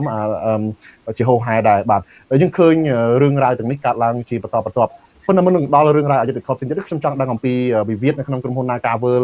វិញបន្តិចសិនកញ្ញាជំរាបថាតើមកដល់ពេលនេះវិវាទនៅក្នុងក្រុមហ៊ុន Nagavel ហ្នឹងតើបានវិវត្តដល់ណាហើយបាទចាជាដំបូងសូមគោរពជំរាបសួរដល់ប្រិមិត្តអង្គភូមិបងប្អូនទាំងអស់ដែលកំពុងតែតាមដានការផ្សាយផ្ទាល់របស់កម្មវិធីទូរទស្សន៍ស៊ីសេរី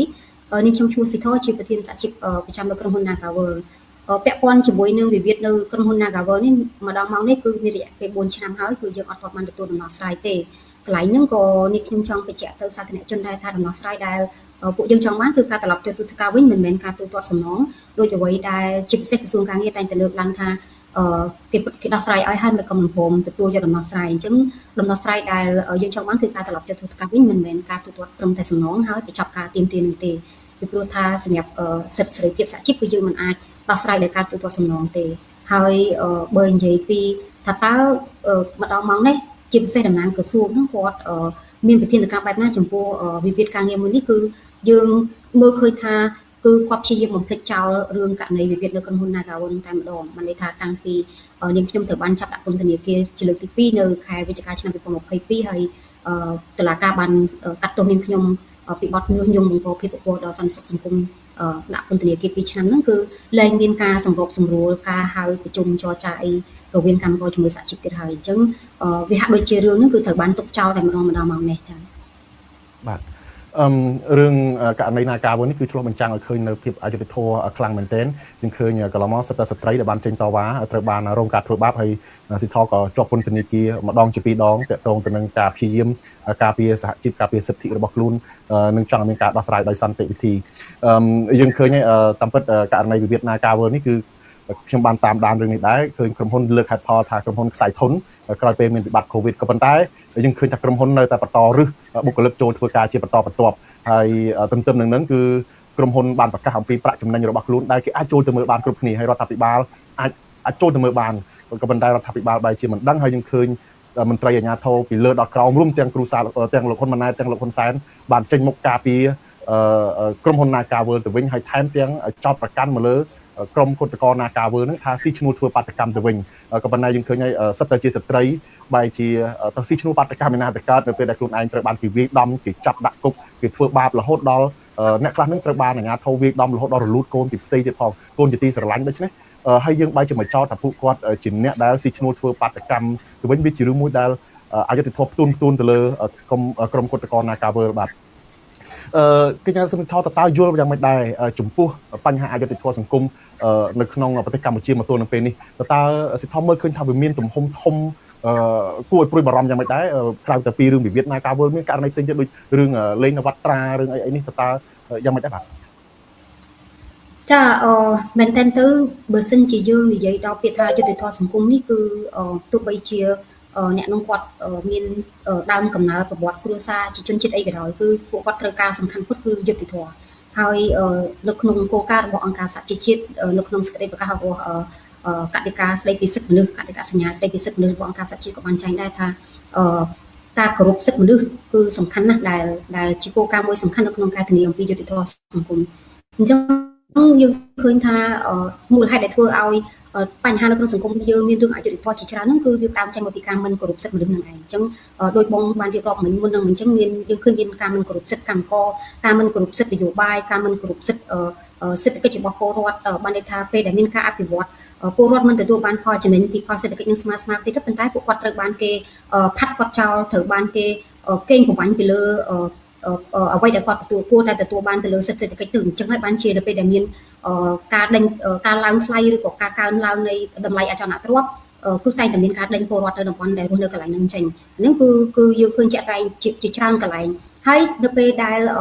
លការទាញផលប្រយោជន៍ពីធនធានធម្មជាតិពីរ៉ែពីព្រៃឈើពីអីទាំងអស់ហ្នឹងឃើញថាអ្នកដែលព្យាយាមការពារធនធានទាំងអស់ហ្នឹងក៏ត្រូវបានចោទកាន់ចាត់ដាក់ពន្ធនាគារយើងឃើញមានសកម្មជនបដិធម្មធម្មជាតិត្រូវបានចាប់ពន្ធនាគារហើយនិងសកម្មជនជាច្រើនទៀតរហូតដល់មានការបាញ់សម្លាប់ដូចជាលោកពូជិតពទីទៅដើមហើយឥឡូវនៅថ្មីនេះទៀតយើងឃើញមានបញ្ហារឿងការមិនអនុវត្តច្បាប់ឲ្យស្មើគ្នាចំពោះមនុស្សគ្រប់គ្នាដែលយើងនិយាយពីគោលការណ៍នីតិរដ្ឋណាអញ្ចឹងបើសិនជាយើងទៅលេខទៅមើលបញ្ហាដែលប្រជាពលរដ្ឋចាញ់បោកក្រុមហ៊ុនអចលនទ្រព្យពីក្រុមអង្គការធំទាំងអស់ហ្នឹងបើយើងយកតែគោលការណ៍ច្បាប់មួយនិយាយពីច្បាប់លើការរំលោភទំនុកចិត្តទៅលើអតិថិជនហ្នឹងគឺអង្គការទាំងអស់គឺត្រូវតែធានាត្រូវតែទទួលទរណកម្មសុំទោសទទួលទរណកម្មទៅតាមផ្លូវច្បាប់ហើយសំណងគឺត្រូវតែប្រើជូនទៅឲ្យគាត់ប៉ុន្តែយើងសង្កេតមើលឥឡូវដោយសេចក្តីរាយការណ៍ពីពាក់ព័ន្ធជាមួយនឹងបងប្អូនពលរដ្ឋដែលគាត់រងគ្រោះដោយក្រុមហ៊ុនលេងនវត្រាគាត់តវ៉ាប្រហែលឆ្នាំនេះគឺអត់មានការអនុវត្តច្បាប់ទៅលើថៅកែទេហើយចំណុចមួយដែលខ្ញុំចាប់អារម្មណ៍សេចក្តីរាយការណ៍មិញហ្នឹងគឺថាជាពិសេសគឺការលើកឡើងរបស់លោកពូតំណាងរបស់អង្គការអាត់ហុកថាវិវាទហ្នឹងហាក់ដូចជាមិនមែនរវាងតកែជាមួយនឹងអតិថិជនទេវាស្តៀងគ្នាជាមួយនឹងរឿង Nagavel ដែរគឺមិនមែនជាវិវាទរវាងតកែជាមួយនឹងកម្មករប៉ុន្តែយើងឃើញរាល់ដងគឺតែងតែមានស្ថាប័នរដ្ឋជាច្រើនគឺគាត់បែរទៅជាចេញតួនាទីនៅក្នុងការពាំងមុខតកែមិនឲ្យមកជួបដោះស្រាយផ្ទាល់ជាមួយនឹងអ្នកដែលមានបញ្ហាទៅវិញអញ្ចឹងកន្លែងនេះគឺយើងក៏បង្ហាញអំពីភាពមិនប្រក្រតីដែររវាងការអនុវត្តច្បាប់ពីមន្ត្រីរាជរដ្ឋាភិបាលពីអាជ្ញាធរពីស្ថាប័នពាក់ព័ន្ធទៅលើអតិថិជនភាពមិនស្មើគ្នារវាងអតិថិជនជាមួយនឹងតកែហើយបើនិយាយពីករណីកម្មករវិញគឺតកែជាមួយនឹងកម្មករចឹងបាទហើយបានជារដ្ឋាភិបាលมันអាចដោះស្រាយបញ្ហាអយុត្តិធម៌សង្គមពីព្រោះយើងឃើញរឿងទាំងអស់នេះកើតឡើងច្រើនណាស់សូម្បីតែ Nagavel នេះឧបឡាយពេលដល់4ឆ្នាំហើយរឿងលេងនវត្រានេះបោកហើយបោកទៀតក៏ឧបឡាយពេលច្រើនឆ្នាំពលរដ្ឋតវ៉ាសឹកឡើងខ្ជិលទៅហើយករណីដីធ្លីករណីផ្សេងៗទៀតក៏ដូចគ្នាដែរឡើងចុះហ្នឹងដូចជាករណីចាញ់បោកអង្គការលេងចន្ទាដែលកន្លងមកមានតំណែងតំណងជាមួយនឹងលោកហ៊ុនម៉ាណែតអីជាដើមហ្នឹងគឺឡើងចុះតវ៉ាហៅមកហ្នឹងគាត់នៅប្រមូលឈ្មោះប្រមូលអីតិចតួចទេហើយឲ្យត្រឡប់ទៅវិញទៅដូចមិនទាន់បានឃើញផ្ដល់ដំណោះស្រាយអីសន្យាហ្នឹងតែឲ្យបន្តអត់ធ្មត់ទៅក៏ប៉ុន្តែខ្ញុំបានជួបជាមួយនឹងពួកគាត់ហ្នឹងអ្នកដែលរងគ្រោះផ្ទាល់ហ្នឹងគឺថាឈឺចាប់ហើយពិបាកមែនទែននៅក្នុងជីវភាពរស់នៅនឹងអ្នកខ្លះធ្លាប់មានលុយសន្សំបានពេញមួយជីវិតរបស់គាត់ហ្នឹងត្រូវបានក្រុមអង្គការទាំងអស់ហ្នឹងបោកយកទៅទាំងអស់រហូតដល់គាត់គ្មានទីជម្រករស់នៅខំដើរធ្វើការគេកណ្ដាលថ្ងៃស៊ីឈ្នួលគេមិនហ៊ានហូបមិនហ៊ានចុកទេសង្ឃឹមថាទិញផ្ទះទិញដីហ្នឹងអាចបានទីលំនៅជ្រកកោនសំរុំឲ្យកូនរស់នៅបានសំរុំគេក៏ប៉ុន្តែទីបំផុតក្តីសម័យរបស់ពួកគាត់នេះត្រូវបានបំផ្លាញចោលហើយឥឡូវនេះពួកគាត់ថែមទាំងជាពាក់បំណុលធនាគារអ្នកខ្លះធ្លាក់ខ្លួនដើររើសអេតចាយអីជាដើមរហូតដល់មានអតិថិជនខ្លះដែលចាញ់បោកអុកញ៉ាចាញ់បោកលេងចំណាយហ្នឹងគឺគាត់ខឹងមែនទែនគាត់ខឹងរហូតថាបើសិនជាគាត់ជួបផ្ទាល់គាត់ហ៊ានប្រើហិង្សា ទោះបីគាត់ជប់គុកក៏គាត់មិនខ្លាចដែរគាត់ខឹងរឿងទាំងអស់នេះហេតុអីបានជាឥឡូវនេះយើងឃើញឮសន្យាពីអាជ្ញាធរនឹងឲ្យអត់ធ្មត់ទៅគេនឹងជួយដោះស្រាយក៏ប៉ុន្តែសន្យានឹងចេះតែសន្យាទៅដូចជាថ្ងៃនេះចឹងយើងឃើញឮចេញពីរដ្ឋមន្ត្រីក្រសួងរៀបចំដែនដីនឹងថានឹងជួយដោះស្រាយអីមិនចង់ឃើញពលរដ្ឋនឹងជួបទុក្ខលំបាកទេតើហេតុអីបានជារឿងនេះបានត្រឹមតែដោះសន្យាមិនតែមិនឃើញជាលទ្ធផលដោះស្រាយទៅចប់ឲ្យពលរដ្ឋនឹងបានស្ងប់ចិត្តបាទខ្ញុំសង្កេតមើលឃើញថាមិនថាបញ្ហារឿងដីធ្លីឬក៏រឿងសិទ្ធិការងារឬក៏រឿងវិវាទអីផ្សេងៗទេគឺការដែលមិនយកច្បាប់មកអនុវត្តនឹងឯងគឺការមិនគោរពទៅតាមនីតិរដ្ឋដែលទោះបីជាមានការលើកឡើងថាប្រទេសកម្ពុជាគឺជាប្រទេសមាននីតិរដ្ឋក៏ដោយប៉ុន្តែយើងសង្កេតឃើញថាការអនុវត្តច្បាប់ហ្នឹងគឺទៅលើមួយក្រុមប៉ុន្តែអត់មួយក្រុមដែលនេះខ្ញុំលើកឡើងហ្នឹងគឺជាពិសេសគឺពាក់ព័ន្ធជាមួយនឹងជនរងគ្រោះជនដែលត្រូវបានរំលោភសិទ្ធិហើយពួកគាត់ចេញតវ៉ាឬគាត់អនុវត្តសិទ្ធិនៅក្នុងការចេញតែគាត់ហ្នឹងត្រូវបានអនុវត្តច្បាប់យកច្បាប់មកប្រើដើម្បីបំបិទមាត់ពួកគាត់ឲ្យតវ៉ាក៏ប៉ុន្តែមិនមានការអនុវត្តច្បាប់ទៅលើអ្នកដែលបំពានច្បាប់ជាពិសេសគឺខាងភាគីតកែនិងអ្នកដែលមានអំណាចកន្លងមកដែលយើងឃើញមាននៅក្នុងបញ្ហានៅក្នុងសង្គមរបស់យើងនឹងអញ្ចឹងគឺខ្ញុំអាចនិយាយបានថាវាពាក់ព័ន្ធជាមួយនឹងការដែលមិនគោរពច្បាប់ឬក៏ប្រទេសកម្ពុជាយើងនឹងមិនមាននីតិរដ្ឋពិតប្រាកដចា៎បាទតើនៅពេលដែលប្រទេសកម្ពុជាខ្លាយជាបែបនេះមិនអនុវត្តតាមច្បាប់ឲ្យបានត្រឹមត្រូវដោះស្រាយបញ្ហាទាំងអស់នេះតើទាំងពលរដ្ឋនឹងគាត់អាចជួបវិបត្តិជួបបញ្ហាលំបាកបែបណាខ្លះហើយសង្គមនឹងវិវត្តទៅបែបណាដែរបាទខ្ញុំគិតថាពលរដ្ឋគឺរងគ្រោះខ្លាំងមែនទែននៅពេលដែលមិនមានការអនុវត្តច្បាប់ជាពិសេសនៅពេលដែលអ្នកមានថកែឬក៏មន្ត្រីរាជការឬក៏អ្នកពាក់ព័ន្ធអីទាំងអស់នោះគាត់បំពេញច្បាប់ឲ្យមិនមានវិធានការគឺពលរដ្ឋគាត់រងគ្រោះមកតង់ហើយពាក់ព័ន្ធបើយើងនិយាយពីអ្នកទិញផ្ទះគាត់អត់បានផ្ទះគាត់បាត់បង់ទ្រព្យធនធានរបស់គាត់មកតង់ហើយកម្មករយោជិកដែលត្រូវបានបញ្ឈប់ចេញបដិញ្ញចេញពីការងារអយុត្តិធម៌ហ្នឹងគាត់បាត់បង់ប្រាក់ចំណូលអញ្ចឹងវាធ្វើឲ្យផលលំបាកនៅក្នុងសេដ្ឋកិច្ចនៅក្នុងជីវភាពរស់នៅរបស់គាត់ហ្នឹងគឺកាន់តែធ្ងន់ធ្ងរជាងមុនហើយជាចុងក្រោយគឺនឹងធ្វើឲ្យពួកគាត់អត់មានជំរឿសអីក្រៅតែពីលែងផ្ដល់សេចក្តីទុកចិត្តលែងគាំទៅលើការដឹកនាំបែបហ្នឹងហើយនៅក្នុងប្រទេសប្រជាធិបតេយ្យគឺពួកគាត់នឹងសម្ដែងមតិតាមរយៈការបោះឆ្នោតជ្រើសរើសអ្នកណាដែលគាត់យល់ឃើញថានឹងបម្រើផលប្រយោជន៍និងគិតគូរពីបញ្ហារបស់ពួកគាត់ពិតប្រាកដនេះយើងឃើញពីផលវិបាកដែលនឹងអាចកើតឡើងទៅថ្ងៃមុខក៏ប៉ុន្តែគាត់ថាវាត្រូវការចូលរួមច្រើនពីពលរដ្ឋបើសិនជាពលរដ្ឋអ្នកដែលរងគ្រោះនោះគាត់មិនសូវមានការចូលរួមទេគឺយុទ្ធធននោះក៏មិនអាចទៅដល់ដៃគាត់បានងាយស្រួលដែរបាទសិទ្ធិបានលើកឡើងថាប្រសិនបើរដ្ឋាភិបាលមិនដោះស្រាយមិនអនុវត្តតាមច្បាប់គិតគូរបញ្ចប់អំពើបញ្ហាអយុត្តិធម៌សង្គមទេពេលដែលបោះឆ្នោតនេះគឺពលរដ្ឋនឹងពិចារណាឲ្យប្រកបមានសិទ្ធិបោះឆ្នោតអីជាដើមក៏ប៉ុន្តែនៅកម្ពុជានេះមានការរិះគន់ថាប្រព័ន្ធបោះឆ្នោតនឹងត្រូវបានខូចទៅហើយពលរដ្ឋមិនអាចប្រើសិទ្ធិជ្រើសរើសមេដឹកនាំនឹងដោយសេរីដោយយុត្តិធម៌បានទេចង់មិនចង់ការបោះឆ្នោតរបៀបម៉េចក៏នៅតែក្រុមគ្រូសាលោកហ៊ុនសែននៅតែកាន់អំណាចដដែលក៏ប៉ុន្តែបើសិនបើគ្រូសាលោកហ៊ុនសែននៅតែបន្តប្រងើយកន្តើយចំពោះបញ្ហាអយុត្តិធម៌ដែលបានស្រែកលាន់ឮពេញប្រទេសបែបនេះតើបន្តិចម្ដងនឹងធ្វើឲ្យប៉ះពាល់ធ្ងន់ធ្ងរបែបម៉េចដែរទៅដល់អ្នកដឹកនាំប្រទេសនឹងតែម្ដងក្រុមគ្រួសារអ្នកកាន់អំណាចនឹងតែម្ដងដែលគាត់ជាអ្នកសម្រេចចិត្តសំខាន់បាទខ្ញុំបានលើកឡើងមុនមិញគឺពាក់ព័ន្ធជាមួយវិជាប្រិយភាពគឺប្រកាសណាស់គឺប្រកាសជាធ្លាក់វិជាប្រិយភាពក៏ប៉ុន្តែរឿងហ្នឹងគឺយើងអាចនិយាយបានថាជារឿងមួយដែលវាអត់ទាន់ដល់ពេលវេលាដែរបើសិនជាពលរដ្ឋគាត់អត់សប្បាយចិត្តកាន់តែខ្លាំងទៅវានឹងកើតការតវ៉ាច្រើនទៅអញ្ចឹងវានឹងធ្វើឲ្យសង្គមជាតិរបស់យើងនឹងគឺឃើញរូបភាពមួយទៀតគឺរូបភាពនៃការបែកបាក់ហើយនៅពេលដែលយើងចេញរូបភាពបែកបាក់នឹងហើយដែលធ្វើឲ្យប្រទេសជាតិរបស់យើងទន់ខ្សោយតាំងពីគេឈ្មោះរបស់យើងមិនល្អនៅទូទាំងពិភពលោកនៅពេលដែលគេនិយាយពីការរំលោភសិទ្ធិមនុស្សគឺថានៅកម្ពុជាយើងមានគ្រប់ទម្រង់ទាំងអស់ហើយនៅពេលដែលយើងនិយាយពីការអភិវឌ្ឍក៏យើងខ្សោយជាងគេដែរព្រោះថានៅពេលដែលមនុស្សរបស់យើងអត់អាចបញ្ចេញមតិអត់អាចនិយាយពីបញ្ហាសង្គមរបស់បាននៅពេលហ្នឹងគឺយើងអត់អាចដោះស្រាយបញ្ហាដែលកើតចេញពីអំពើពុករលួយការមិនអនុវត្តទូនាទីរបស់មន្ត្រីរាជការអ្នកដែលទទួលខុសត្រូវការងាររដ្ឋទាំងអស់ហ្នឹងអញ្ចឹងវាធ្វើឲ្យបាត់បង់ធនធានរបស់យើងអញ្ចឹងហើយវាធ្វើឲ្យសេដ្ឋកិច្ចរបស់យើងទន់ខ្សោយដែរអញ្ចឹងនៅពេលដែលយើងមានសេដ្ឋកិច្ចទន់ខ្សោយឈ្មោះរបស់យើងអត់ល្អនៅទូទាំងពិភពលោកអញ្ចឹងក៏វាធ្វើឲ្យយើងនឹងត្រូវទទួលបានការមិនឲ្យតម្លៃក៏ដូចជាការមើលងាយការឈ្លានពានផ្សេងៗដែរខ្ញុំលើកមកចំណុចនេះដល់នេះដោយសារនៅក្នុងកលៈទេសៈមួយដែលយើងកំពុងតែទទួលរងការឈ្លានពានពីប្រទេសជិតខាងហ្នឹងគឺយើងឃើញជាក់ស្ដែងគឺបើយើងជិះឲ្យជ្រៅទៅគឺវាកើតចេញពីបញ្ហានៅខាងក្នុងដែលយើងតែងតែបណ្ដោយឲ្យវាកើតឡើងមិនព្យាបាលរហូតដល់ជំងឺខ្លាយទៅជាឥឡូវនេះមានអ្នកខ្លះអាចនិយាយគាត់អាចនិយាយថាជាជំងឺមហារីកទៅទៀតអញ្ចឹងសរុបសេចក្តីទៅគឺប្រទេសរបស់យើងនឹងត្រូវទទួលរងការឈ្លានពានការមាក់ងាយក៏ដូចជាការអភិវឌ្ឍរបស់យើងគឺនឹងដើរមិនទាន់គេទេបាទយើងឃើញលោកហ៊ុនម៉ាណែតដាក់ចេញគោលនយោបាយនៅពេលដែលកាន់អំណាចបន្តពីឪគាត់សន្យាថានៅឆ្នាំ2050ហ្នឹងយើងនឹងក្លាយទៅជាប្រទេសអ្នកមានពលរដ្ឋនិងមានជីវភាពធូរធារក៏ប៉ុន្តែយើងសម័យមិនចេញសោះនៅពេលដែល បញ្ហានៅពេញប្រទេសមិនត្រូវបានដោះស្រាយត្រូវបានຕົកចោលហើយធ្វើមិនលឺមិនចាប់អារម្មណ៍ចំពោះការជិះចាប់ខ្លោចផ្សាររបស់ពលរដ្ឋរបស់ខ្លួនឯងស៊ីថលើកឡើងទៅដល់បញ្ហាដែលភាពទន់ខ្សោយរបស់ប្រទេសទៀតតកតងនឹងរឿងបញ្ហាយុត្តិធម៌សង្គមនេះបើយើងមើលទៅករណីខ្លះហាក់ដូចជាមិនពិបាកនៅក្នុងការដោះស្រាយហើយបានជា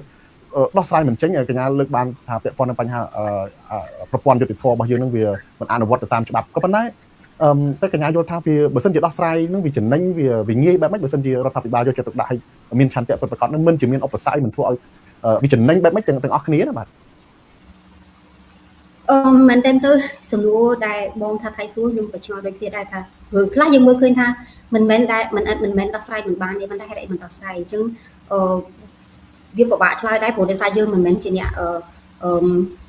សម្រាប់ចិត្តណាយើងមិនមែនជាអ្នកសម្រាប់ចិត្តគ្រប់បែបហ្នឹងប៉ុន្តែយើងអាចគិតដែរថាវាពាក់ព័ន្ធជាមួយនឹងឆន្ទៈនយោបាយដែរហើយក៏វាអាចពាក់ព័ន្ធជាមួយនឹងអំពើពុករលួយដែរព្រោះថាកាលណាមានបញ្ហាទំនាស់កើតឡើងគឺភាគច្រើនយើងឃើញថាអ្នកដែលគាត់ទុនខ្សោយអ្នកដែលគាត់អត់មានធនធានហ្នឹងគឺតែងតែទទួលរងភាពអយុត្តិធម៌ហើយគាត់អត់អាចទាមទារដំណោះស្រាយទោះបីជាអ្វីដែលគាត់ទាមទារហ្នឹងមានចែងនៅក្នុងច្បាប់ក៏ដោយអញ្ចឹងខ្ញុំគិតថាវាអាចពាក់ព័ន្ធជាមួយនឹងឆន្ទៈនយោបាយក៏ដូចជាបញ្ហាអំពើពុករលួយហើយយើងឃើញស្ដែងដូចគ្នាទាំងពាក់ព័ន្ធជាមួយនឹងករណី Nagavel ហើយពាក់ព័ន្ធជាមួយនឹងករណីវិវាទនៅបងប្អូនដែលមានបញ្ហាដីធ្លីក៏អញ្ចឹងដែរគឺយើងឆ្ងល់ទាំងអស់គ្នាថាហេតុអីបានជារឿងហ្នឹងតកែជាមួយនឹងកម្មករដែលមានបញ្ហាមួយគ្នាអត់បានជួបគ្នានិយាយគ្នាសោះបែរជាមានភាគីរដ្ឋមកគ្រប់ក្រសួងអស់ហើយរឿងដីធ្លីរឿងទិញផ្ទះអត់បានផ្ទះពីអុកញ៉ាំមួយចំនួនក៏ដូចគ្នាគឺអត់មានឃើញម្ចាស់ដែលមានបញ្ហាហ្នឹងមកដោះស្រាយជាមួយអតិថិជនទេអញ្ចឹងកន្លែងហ្នឹងវាជាចំណល់ដែលយើងសួរថាតើវាមានបញ្ហាមិនប្រក្រតីអីនៅក្នុងហ្នឹងចាអញ្ចឹងបើយើងទៅលេខទៅមើលសន្ទុះនៃអំពើពុករលួយនៅក្នុងសង្គមយើងហ្នឹងក៏គួរគួរសមដែរនៅក្នុងការដែលទទួលបានការវិតម្លៃពីអង្គការឯករាជ្យពាក់ព័ន្ធជាមួយនឹងការវិតម្លៃទៅលើសន្ទុះអំពើពុករលួយនៅទូទាំងពិភពលោកអញ្ចឹងប្រទេសកម្ពុជាយើងគឺមានបញ្ហានឹងច្រើនហើយសន្ទុះអំពីនីតិរដ្ឋហ្នឹងក៏មានបញ្ហាដែរអញ្ចឹងខ្ញុំគិតថា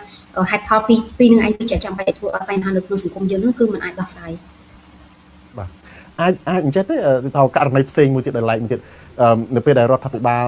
ស្ថាប័នពាក់ព័ន្ធដែលមានទូនាទីបម្រើពលរដ្ឋដោះស្រាយបញ្ហាជូនពលរដ្ឋហ្នឹងអាចគាត់មិនធ្វើហ្នឹងកុំឲ្យពលរដ្ឋហ្នឹងកាន់តែបានចិត្តទេឧទាហរណ៍ថាឥឡូវគឧតកោ Nagavel អញ្ចឹងបើសិនជាដោះស្រាយឲ្យក្រោយពេលដែលមានការតវ៉ាហ្នឹងអាចធ្វើឲ្យគឧតកោ Nagavel នឹងមានកម្លាំងចិត្តថ្ងៃក្រោយមានបញ្ហាចេញមកតវ៉ាទៀតទេដូច្នេះទុកចោលតែម្ដងបង្ហាញថាអត់ដោះស្រាយឯងតវ៉ាដល់បាត់បង់ជីវិតតវ៉ាយ៉ាងម៉េចក៏អត់ដោះស្រាយដែរគឺខ្ញុំអត់ខ្វល់ដូច្នេះយូរទៅគ្រប់គ្នានឹងមើលឃើញថាមិនបាច់ធ្វើអីទេទុកចោលដើរចេញតែម្ដងដូច្នេះលេងអស់សង្ឃឹមនៅក្នុងការស្វែងរកយុត្តិធម៌ហ្នឹងតើគេចង់បំបាក់ទឹកចិត្តអញ្ចឹងទេឬក៏មិនដែរបាទអាចមានចំណុចហ្នឹងទេវាអាចទៅរួចដែរការលើកឡើងបែបហ្នឹងប៉ុន្តែយើងក៏ធ្លាប់គិតគ្នាដែរថាហេតុអីបានជាមិនទាន់ដោះស្រាយករណីហ្នឹងប៉ុន្តែបើសិនជាលទ្ធភាពនៃការគិតបែបហ្នឹងនៅក្នុងចំណោមមន្ត្រីរាជការក៏ដូចជាអ្នកដែលមានទូនាទីសម្រាប់នៅក្នុងជួររដ្ឋាភិបាលក៏គិតបែបហ្នឹងមែននេះខ្ញុំសូមលើកជាការប្រៀបធៀបមួយទៅវិញចេះថាបើសិនជាយើងឃើញសម្រាមហើយយើងអត់ព្រមបោះសម្រាមនឹងឲ្យស្អាតទេយើងគិតថាវាយកជើងគៀដាក់ក្រុមខែក្រុមតុកមួយពីរអត់អីទេប៉ុន្តែដល់ពេលយូរខែយូរឆ្នាំទៅសម្រាមកាន់តែច្រើនទៅគៀមិនក៏អត់ស្អាតដែរគឺវានឹងហៀចេញមកក្រៅខ្លួនឯងអញ្ចឹងដំណោះស្រាយគឺយើងត្រូវសម្អាតសម្រាមហ្នឹងពេលដែលវានៅតិចដើម្បីកុំឲ្យសម្រាមហ្នឹងវាបំផ្លាញសោភ័ណភាពវាបញ្ចេញមេរោគធ្វើឲ្យខូចសុខភាពរបស់យើងដូចគ្នាជាមួយនឹងបញ្ហាសង្គមយើងអាចគិតបានថាបញ្ហាតូចតាចឬក៏បញ្ហាមួយកន្លែងហ្នឹងទុកចោលដោះស្រាយបានក៏ប៉ុន្តែនៅពេលដែលយើងបដ ாய் ឲ្យរឿងហ្នឹងកើតឡើងគ្រប់កន្លែងគ្រប់ទីទាំងអស់ចុងក្រោយគឺបញ្ហាហ្នឹងនឹងកើតគ្រប់កន្លែងគ្រប់ពេលវេលាគ្រប់ទីទាំងអស់គឺរដ្ឋាភិបាលខ្លួនឯងទេដែលពិបាកនៅក្នុងការដោះស្រាយបញ្ហានេះព្រោះយើងទុកឲ្យបញ្ហានោះវាគោច្រើនណាហើយមកដល់មកនេះគឺយើងឃើញជាក់ស្ដែងហើយបើទោះបីយើងព្យាយាមនៅក្នុងការបំភ្លេចចោលដោយករណីនៅ Nagavel ឬក៏ព្យាយាមនៅក្នុងការសន្យាខ្យល់ថាដោះស្រាយឲ្យគាត់ដោយករណីនៅពលរដ្ឋជាមួយនឹងក្រុមហ៊ុនលេងនវត្រានិងក្រុមហ៊ុនដីធ្លីផ្សេងទៀតហ្នឹងប៉ុន្តែចុងក្រោយគឺពួកគាត់នៅពេលដែលគាត់អត់ទទួលបានដំណោះស្រាយគាត់នៅតែចេញតវ៉ាអញ្ចឹងពីព្រោះពាក្យថាយុត្តិធម៌នេះមួយបើទោះបីជាអ្នកខ្លះគាត់ដំបូងគាត់អត់ហ៊ានតវ៉ាគាត់អត់ហ៊ានមានប៉ុន្តែបើសិនជាគាត់នៅតែទទួលអារម្មណ៍ថាគាត់មិនទទួលបានយុត្តិធម៌គង់តែមានថ្ងៃណាមួយគាត់នឹងចេញទាមទារយុត្តិធម៌នឹងត្រឡប់មកវិញទេពីព្រោះយុត្តិធម៌នេះគឺសំខាន់នៅក្នុងគេហៅថាសក្តិថ្លៃក្នុងនាមជាមនុស្សជាតិមនុស្សយើងគឺត្រូវការយុត្តិធម៌ហើយបើទោះបីជាអ្នកខ្លះគាត់ខ្លាចគាត់អត់ហ៊ាន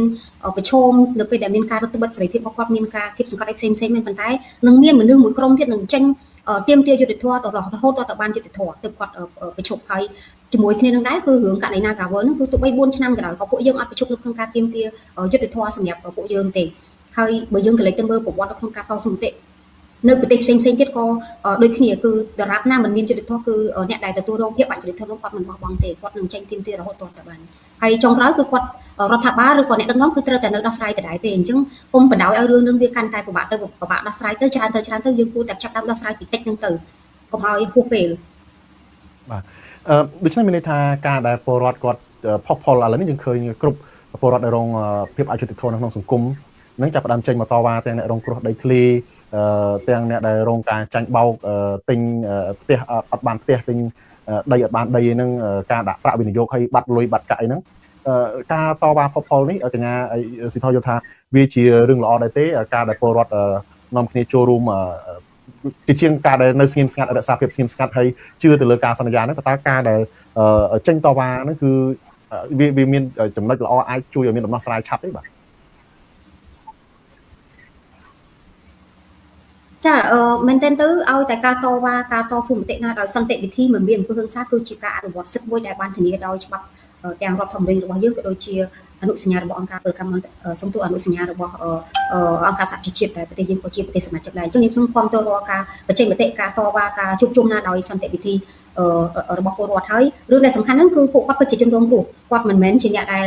ចេញតវ៉ាដោយមិនមានបញ្ហាគាត់ចេះតវ៉ាហើយខ្ញុំជឿជាក់ថាគ្មានពលរដ្ឋណាដែលគាត់ចំណាយពេលវេលាចេញទៅតវ៉ាដោយគាត់មិនមានបញ្ហាទេខ្ញុំសង្កេតឃើញមួយថាប្រជាពលរដ្ឋខ្មែរយើងគឺជាប្រជាពលរដ្ឋមួយដែល slow ហើយពាក្យច្រើនគាត់អត់ចង់មានរឿងទេបើមិនជារឿងហ្នឹងមិនប៉ះពាល់ដល់គាត់ខ្លាំងទេសឹងថាពេលខ្លះអយុត្តិធម៌ហ្មងគាត់សុខចិត្តនៅស្ងៀមទៀតលើកលែងតែរឿងនេះវាធ្ងន់ធ្ងរខ្លាំងមកគាត់ចេញតវ៉ាអញ្ចឹងបើមិនជាយើងជាអ្នកដឹកនាំដែលយើងតែងតែនិយាយថាយើងមិនទុកប្រជាពលរដ្ឋណាម្នាក់ចោលយើងស្ទុកដាក់ជាមួយនឹងបញ្ហារបស់ពលរដ្ឋគួរតែដោះស្រាយបញ្ហាឲ្យគាត់ជាជាងការដែលមិនដោះស្រាយឲ្យបែរទៅជាចោទប្រកាន់ថាពួកគាត់បង្កបញ្ហាឬក៏ពួកគាត់មិនសាមគ្គីឬក៏មិនរួបរวมឬក៏គាត់ស៊ីឈ្នួលអីធ្វើបាតកម្មពុតកម្មអីហ្នឹងគឺវាជារឿងមួយដែលមិនដោះស្រាយទេប៉ុន្តែធ្វើឲ្យបញ្ហាកាន់តែធ្ងន់ទៅបាទកញ្ញានិយាយថាពលរដ្ឋខ្មែរនឹង slot ជាទូទៅគាត់មិនចង់ចេញមកតវ៉ាឬក៏មានបញ្ហាខ្ញុំគាត់សម្គាល់ឃើញអញ្ចឹងដែរថាពលរដ្ឋខ្មែរនេះតាមពិត slot គេធ្វើបាបធ្វើទុកធ្វើកម្មអីក៏ដោយគាត់ហាក់ដូចជាមិនចង់ចេញមកប្រឈមមុខមិនចង់ឆ្លោះមិនចង់បកកាយអីជាទូទៅគាត់ព្យាយាមដោះស្រាយបញ្ហាដោយខ្លួនឯងយើងឃើញករណីជាក់ស្ដែងដូចជារឿងពលរដ្ឋដែលរងគ្រោះពីការបោកប្រាស់របស់ក្រុមអង្គការធំអីជាដើមនេះយើងឃើញគេធ្វើបាបមែនតើធ្វើបាបធ្វើទុកនឹងមានលុយហើយទៅទិញដីទិញផ្ទះគេបោកប្រាស់ម្ដងទៅនៅពេលដែលគេបោកប្រាស់ម្ដងរត់មកពឹងតុលាការរត់មកពឹងស្ថាប័នមានសមត្ថកិច្ចឬក៏តុលាការនឹងគៀបម្ដងទៀតពេលធ្លាក់ខ្លួនឈឺខូចចិត្តធ្លាក់ខ្លួនឈឺតែពេទ្យគៀបម្ដងទៀតដូច្នេះហាក់ដូចជាគេគៀបគេធ្វើបាបមែនតើហើយសឹងថាបើសិនតែគាត់មានច្រកចេញគាត់សុខចិត្តវិច្ចកូនជូនចៅចេញទៅរកការងារស៊ីឈ្នួលដើម្បីដោះស្រាយបញ្ហាហ្នឹងហើយអត់ចង់ឆ្លោះចង់បកកាយខ្ញុំឃើញដូចជាករណីនេះពលរដ្ឋខ្មែរខ្លះគាត់ធុញទ្រាន់មែនទែនរហូតដល់គាត់សុខចិត្តដឹកកូនជូនចៅឆ្លងកាត់ឧបសគ្គជាច្រើនកាត់ព្រៃកាត់ភ្នំទៅប្រទេសថៃទោះបីជាមានសង្គ្រាមមានអីក៏ដោយដើម្បីទៅរកការងារធ្វើគាត់អត់ហ៊ានទាមទារឲ្យរដ្ឋាភិបាលហ្នឹងដោះស្រាយបញ្ហាដែលគាត់កំពុងប្រឈមឲ្យគាត់អត់ការងារធ្វើគាត់មិនហ៊ានទាមទារទៅរដ្ឋាភិបាលសុខចិត្តទៅដើររកការងារធ្វើខ្លួនឯងរកលុយខ្លួនឯងប្រឈមបញ្ហាលំបាកខ្លួនឯងហើយហាក់ដូចជាគាត់ slot គាត់ដូចជាមិនទាមទារអីសោះពីច្រើនសោះពីរដ្ឋាភិបាលប៉ុន្តែបើជារដ្ឋាភិបាលហាក់ដូចជាមិនខ្វាយខ្វល់អំពីអ្វីដែលពួកគាត់ជាជនស្លូតត្រង់បាទជាជនស្លូតត្រង់បើជាធ្វើបាបម្ដងហើយម្ដងទៀតបង្កើតភាពអយុត្តិធម៌សំណួរចុងក្រោយរបស់ខ្ញុំស៊ីថតតើបើរឿងអយុត្តិធម៌សង្គមមិនអាចដោះស្រាយបានផងដូចស៊ីថតក៏បានលើកឡើងមុននេះបន្តិចដែរក៏ប៉ុន្តែខ្ញុំចង់បានចម្លើយបន្ថែមទៀតតាក់ទងទៅនឹងថានៅពេលដែលយើងស្រុកយើងវាមានបញ្ហាអយុត្តិធម៌នៅពេលដែលមានបញ្ហាអយុត្តិធម៌នេះវិបត្តិសង្គមវិបត្តិសេដ្ឋកិច្ចនេះប្រកបជាកើតឡើងច្រើនពលរដ្ឋជួបទុក្ខវេទនាខ្លាំងតើយើងមានកម្លាំងឯណាទៅតតាំងជាមួយនឹងការឈ្លានពានរបស់ប្រទេសជិតខាងដែរទេបាទចាសំណួរនេះធំមិនតូចមិនស្រួលនៅក្នុងការឆ្លើយប៉ុន្តែនេះខ្ញុំសូមចុចចំណុចសំខាន់មួយចុះថាការសម្ដែងមតិការចេញតវ៉ារបស់ពលរដ្ឋនេះគឺពាក់ព័ន្ធជាមួយនឹងសេរីភាពនៅក្នុងការបញ្ចេញមតិហើយបើសិនជាយើងចង់ឲ្យប្រទេសរបស់យើងសង្គមណាក៏ដោយបើចង់ឲ្យប្រទេសរបស់ខ្លួនឯងសង្គមរបស់ខ្លួនឯងមានភាពរីកចម្រើនគឺត្រូវតែគោរពដាច់ខាត់នៅសេរីភាពបញ្ចេញមតិរបស់ពលរដ្ឋពីព្រោះថាការដែលឲ្យមនុស្សគាត់មានសិទ្ធិនៅក្នុងការនិយាយហើយគាត់មានសេរីភាពនៅក្នុងការគិតហ្នឹងវាធ្វើឲ្យពួកគាត់អាចបញ្ចេញគំនិតយោបល់ល្អកន្លែងហ្នឹងខ្ញុំចង់សុំចិត្តថានៅពេលដែលពួកគាត់រិះគន់កុំឲ្យគិតថាវាជារឿងអវិជ្ជមានក៏ប៉ុន្តែគឺជាការកែតម្រូវពីរឿងដែលមិនត្រូវឲ្យវាមកត្រូវវិញ យើងតតែយើងយល់អញ្ចឹងបានយើងអាចទទួលបានគំនិតល្អហើយនៅពេលដែលប្រទេសដែលពលរដ្ឋអាចបញ្ចេញមតិបានអាចបញ្ចេញយោបល់មកគាត់មិនថាស្រូបមិនថាផ្ទុយមិនថាកែតម្រូវវិជ្ជមានអវិជ្ជមានទេគឺវាធ្វើឲ្យប្រទេសរបស់យើងមានការអភិវឌ្ឍពិតប្រាកដហើយឥឡូវបើយើងមិនជឿយើងអាចមើលកលេសទៅមើលប្រទេសនៅជុំវិញពិភពលោកព្រោះដោយសារយើងរស់នៅក្នុងសម័យ digital យើងរស់នៅក្នុងសម័យអ៊ីនធឺណិតយើងអាចមានអ៊ីនធឺណិតមើលហើយយើងមិនដឹងថាប្រទេសនៅផ្សេងគេអភិវឌ្ឍដល់ណាហើយតើការដែលគេអភិវឌ្ឍនោះគឺគេជាប្រទេសបែបណាដែរអញ្ចឹងយើងកលេសមើលទាំងអស់គ្នាប្រទេសដែលមានការអភិវឌ្ឍដែលគេហៅថាជាប្រទេសដែលអភិវឌ្ឍកម្រិតកម្ពស់ហ្នឹងគឺសុទ្ធតែជាប្រទេសដែលគោរពប្រជាធិបតេយ្យហើយប្រទេសដែលគោរពប្រជាធិបតេយ្យហ្នឹងគឺគេឲ្យតម្លៃខ្ពស់ណាស់ទៅលើការគោរពសិទ្ធិមនុស្សហើយជាសិទ្ធិមនុស្សដែលសំខាន់បំផុតហ្នឹងគឺការសិទ្ធិនៅក្នុងការសម្ដែងមតិរបស់ពលរដ្ឋរបស់គេនឹងតែម្ដងសិទ្ធិនៅក្នុងការបញ្ចេញមតិនឹងតែម្ដងសេរីភាពនៅក្នុងការគិតនឹងតែម្ដងអញ្ចឹងអ្នកវិទ្យាសាស្ត្រក៏ដោយអ្នកសេដ្ឋកិច្ចក៏ដោយអ្នកសិល្បៈក៏ដោយអ្នកសិទ្ធិមនុស្សក៏ដោយកសិករក៏ដោយកម្មករក៏ដោយទៅពេលដែលគាត់មានសេរីភាពនៅក្នុងការគិតទៅពេលដែលគាត់មានសេរីភាពនៅក្នុងការនិយាយគឺពួកគាត់អាចបញ្ចេញគេហៅថាសក្តានុពល potential របស់គាត់ឲ្យចេញអอกពីក្នុងខ្លួនប៉ុន្តែទៅវិញបើសិនជាយើងមិនឲ្យតម្លៃទៅលើសេរីភាពនៅក្នុងការបញ្ចេញមតិយើងបិទគាត់គ្រប់សពយ៉ាងមិនឲ្យគាត់និយាយអ្នកដែលមានគំនិតល្អបែបណាក៏ដោយគឺគាត់ខ្លាចមុខខ្លាចក្រោយគាត់អត់ហ៊ាននិយាយទេហើយទីបំផុតគឺយើងមិនអាចទទួលបានធនធានមនុស្សឬក៏យោបល់គំនិតល្អៗនៅក្នុងការអភិវឌ្ឍប្រទេសរបស់យើងទេហើយទីបំផុតគឺយើងត្រូវបានគ្រប់គ្រងឬក៏កាន់ការដោយមនុស្សមួយក្រុមតូចដែលខ្ញុំអាចនិយាយបានថាអត់ចេះអីទេចេះតែម្យ៉ាងទេគឺចេះអែបអបចេះតែលើកជើងចេះតែនិយាយកុហកមានបញ្ហាថាអត់បញ្ហាដើម្បីយករួចខ្លួនហើយទីបំផុតថ្មបាក់ហ្នឹងវាធ្លាក់ទៅលើថ្នាក់ដឹកនាំហ្នឹងឯងហើយឥឡូវនេះយើងឃើញជាក់ស្ដែងមិនមែនតែថ្នាក់ដឹកនាំមិនមែនតែអ្នកសម្រាប់ចិត្តទេក៏ប៉ុន្តែគឺសង្គមជាតិរបស់យើងតែមួយតែម្ដងថាយើងមិនមានការអភិវឌ្ឍសេដ្ឋកិច្ចរបស់យើងខ្សោយយើងអត់មានអីយកទៅការពារខ្លួនឯងនៅពេលដែលយើងមានការឈ្លានពានពីបរទេសពីមុនយើងនិយាយតែបញ្ហានៅក្នុងស្រុកយើងអាចនិយាយបានថាយើងអាចថាអូខេយើងទទួលយើងចេះតែខំប្រឹងរស់នៅខំប្រឹងទទួលស្ថានភាពបែបហ្នឹងប៉ុន្តែដល់ពេលមកដល់បរិបទថ្មីនៅពេលដែលយើងទទួលបានការឈ្លានពានពីបរទេសយើងអត់អាចគិតអញ្ចឹងបានទៀតទេអញ្ចឹងសរុបសេចក្តីទៅខ្ញុំចង់និយាយថាការផ្ដល់សេរីភាពឲ្យប្រជាពលរដ្ឋក្នុងការនិយាយស្ដីឲ្យពួកគាត់មានសិទ្ធិក្នុងការគិតប្រកបគិតដោយសេរីគាត់និយាយកែតម្រូវចំណុចអវិជ្ជមានទាំងអស់នោះគឺជាការដែលជួយប្រទេសជាតិយើងឲ្យប្រទេសរបស់យើងរីកចម្រើនទៅវិញទេចានេះខ្ញុំសូមចង់វាមិនមែនជាសំណួរដែលស្រួលឆ្លើយទេអរគុណសិទ្ធិតើមានអ្វីចង់បន្ថែមទៀតទេទាក់ទងទៅនឹងបញ្ហាយុត្តិធម៌សង្គមឬក៏បញ្ហាគាត់ក៏ Nagawal តែម្ដងតើខាង Nagawal និងក្រុមកម្មករនៅបន្តជំហរបែបនេះទៀតនៅក្នុងការស្វែងរកដំណោះស្រាយនោះបាទចានាងខ្ញុំឆ្លៀតក្នុងឱកាសនេះដែរដោយសារយើងសង្កេតឃើញថានៅពេលដែលយើងមានបញ្ហាជាមួយនឹងប្រទេសជិតខាងគឺថាយើងទទួលបានការអំពាវនាវអំពីថ្នាក់ដឹកនាំឲ្យមានការរួបរวมជាតិឲ្យមានការសាមគ្គីជាតិអញ្ចឹងបើសិនជាយើងចង់បានការរួបរวมជាតិការសាមគ្គីជាតិភាពពិតប្រាកដនៅក្នុងសង្គមយើងដែលធ្វើឲ្យសង្គមរបស់យើងរឹងមាំអាចទទួលជាមួយនឹងបរទេសឬក៏អ្នកណាក៏ដោយក៏បានហ្នឹងគឺតើតើយើងស្រឡាញ់គ្នាឯងសិនយើងហើយការដែលយើងបង្ហាញការស្រឡាញ់ខ្លួនឯងស្រឡាញ់គ្នាឯងស្រឡាញ់ពលរដ្ឋឯងនេះគឺការដោះស្រាយបញ្ហាដែលជាបញ្ហាអយុត្តិធម៌ដែលពលរដ្ឋកំពុងតែប្រឈមរាល់ថ្ងៃនេះអញ្ចឹងដោះស្រាយបញ្ហាអយុត្តិធម៌សង្គមទាំងអស់មិនថារឿងសិទ្ធិការងារមិនថារឿងសិទ្ធិដីធ្លីមិនថារឿងពលរដ្ឋដែលចាញ់បោកអ្នករស់ស៊ីមិនសុចរិតទាំងអស់ហ្នឹងដោះស្រាយពួកគាត់ទៅនៅពេលដែលយើងអាចដោះស្រាយបញ្ហាទាំងអស់ហ្នឹងទើបយើងអាចមានសាមគ្គីភាពពិតប្រាកដក្នុងសង្គមជាតិរបស់យើងហើយនៅពេលដែលសង្គមជាតិរបស់យើងមានសាមគ្គីភាពពិតប្រាកដទើបយើងអាចការពារខ្លួនបានពីប្រទេសជិតខាងដែលមានចរិតចង់ឈ្លានពានយើងនេះបាទអរគុណមែនច្រើនសិទ្ធិដែលបានចូលរួមជាមួយយើងនៅរាត្រីនេះបាទសូមអរគុណនិងសូមជម្រាបលាបាទចាអរគុណច្រើនជម្រាបលាបាទលោកនាងជាទីមេត្រីឥឡូវនេះយើងងាកទៅចាប់អារម្មណ៍ពីបញ្ហានៅតាមបណ្ដោយព្រំដែនខ្មែរថៃវិញម្ដងបាទគឺយោធាខ្មែរដែលនៅតំបន់ជួរមុខគាត់បានអះអាងថាយោធាថៃនឹងនៅតែបន្តឈ្លានពានចូលនៅក្នុងដែនអធិបតេយ្យរបស់កម្ពុជានៅក្នុងតំបន់មួយចំនួននៅតាមព្រំដែនក្នុងពេលដែលអនុវត្តបទឈប់បាញ់នោះបាទសកម្មភាពឈ្លានពានទាំងនោះគឺយោធាថៃបានព្យាយាមរាយបន្លាលួសចូលទៅកាន់តែជ្រៅនៅក្នុងទឹកដីខ្មែ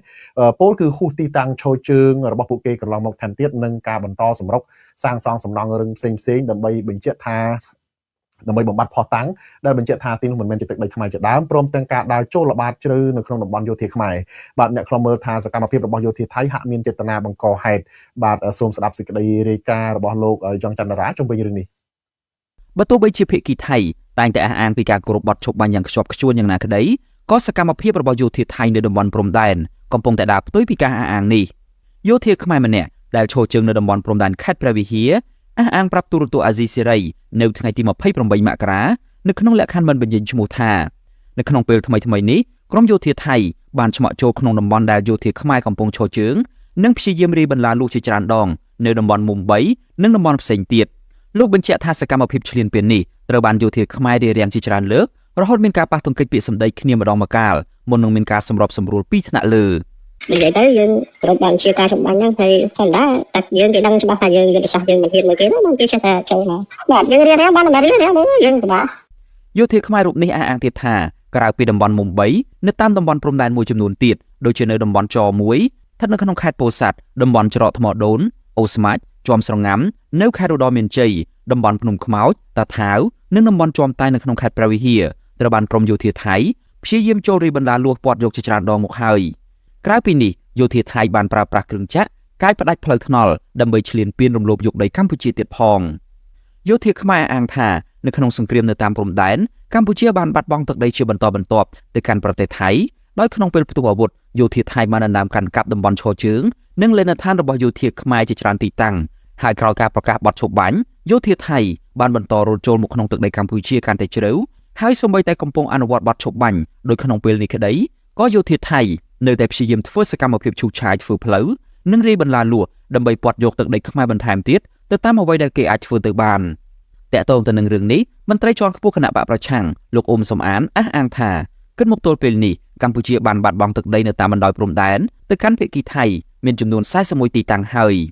យបច្ចុប្បន្ននេះរដ្ឋាភិបាលថៃបានអភិវឌ្ឍនិងបដូរឈ្មោះតំបន់ទាំងនោះទៅជាភូមិឋានសម្រាប់ទាមចែកឲ្យប្រជាពលរដ្ឋថៃមករស់នៅខណៈប្រាសាទបុរាណខ្មែរដែលយោធាថៃបានបាញ់ប្លង់ដាក់បណ្ដាលឲ្យបែកបាក់នោះថៃបានជួសជុលនិងកសាងក្លាយទៅជាតំបន់រមណីយដ្ឋានដោយមានព្រះសង្ឃថៃជាអ្នកចូលរួមជួយរៃអង្គាសប្រាក់និងប្រកាសហៅប្រជាពលរដ្ឋថៃឲ្យមកធ្វើបុណ្យនិងមកកំសាន្តនៅទីតាំងទាំងនោះទៀតផងចំណែកស្ថានភាពនៅតាមតំបន់ព្រំដែនខាងភាគីកម្ពុជាវិញមានស្ថានភាពស្ងប់ស្ងាត់ដោយប្រជាពលរដ្ឋខ្មែរមួយចំនួនបន្តភាពភ័យខ្លាចនិងមិនទាន់វិលត្រឡប់ទៅរស់នៅក្នុងផ្ទះសម្បែងរបស់ពួកគាត់វិញនៅឡើយទេសម្រាប់ប្រជាពលរដ្ឋខ្មែរដែលមានផ្ទះសម្បែងនិងដីធ្លីត្រូវបានយោធាថៃកាន់កាប់នោះពួកគាត់កំពុងរស់នៅក្រោមតង់កៅស៊ូនៅក្នុងស្ថានភាពក្រៀមក្រំខ្លោចផ្សានិងអស់សង្ឃឹម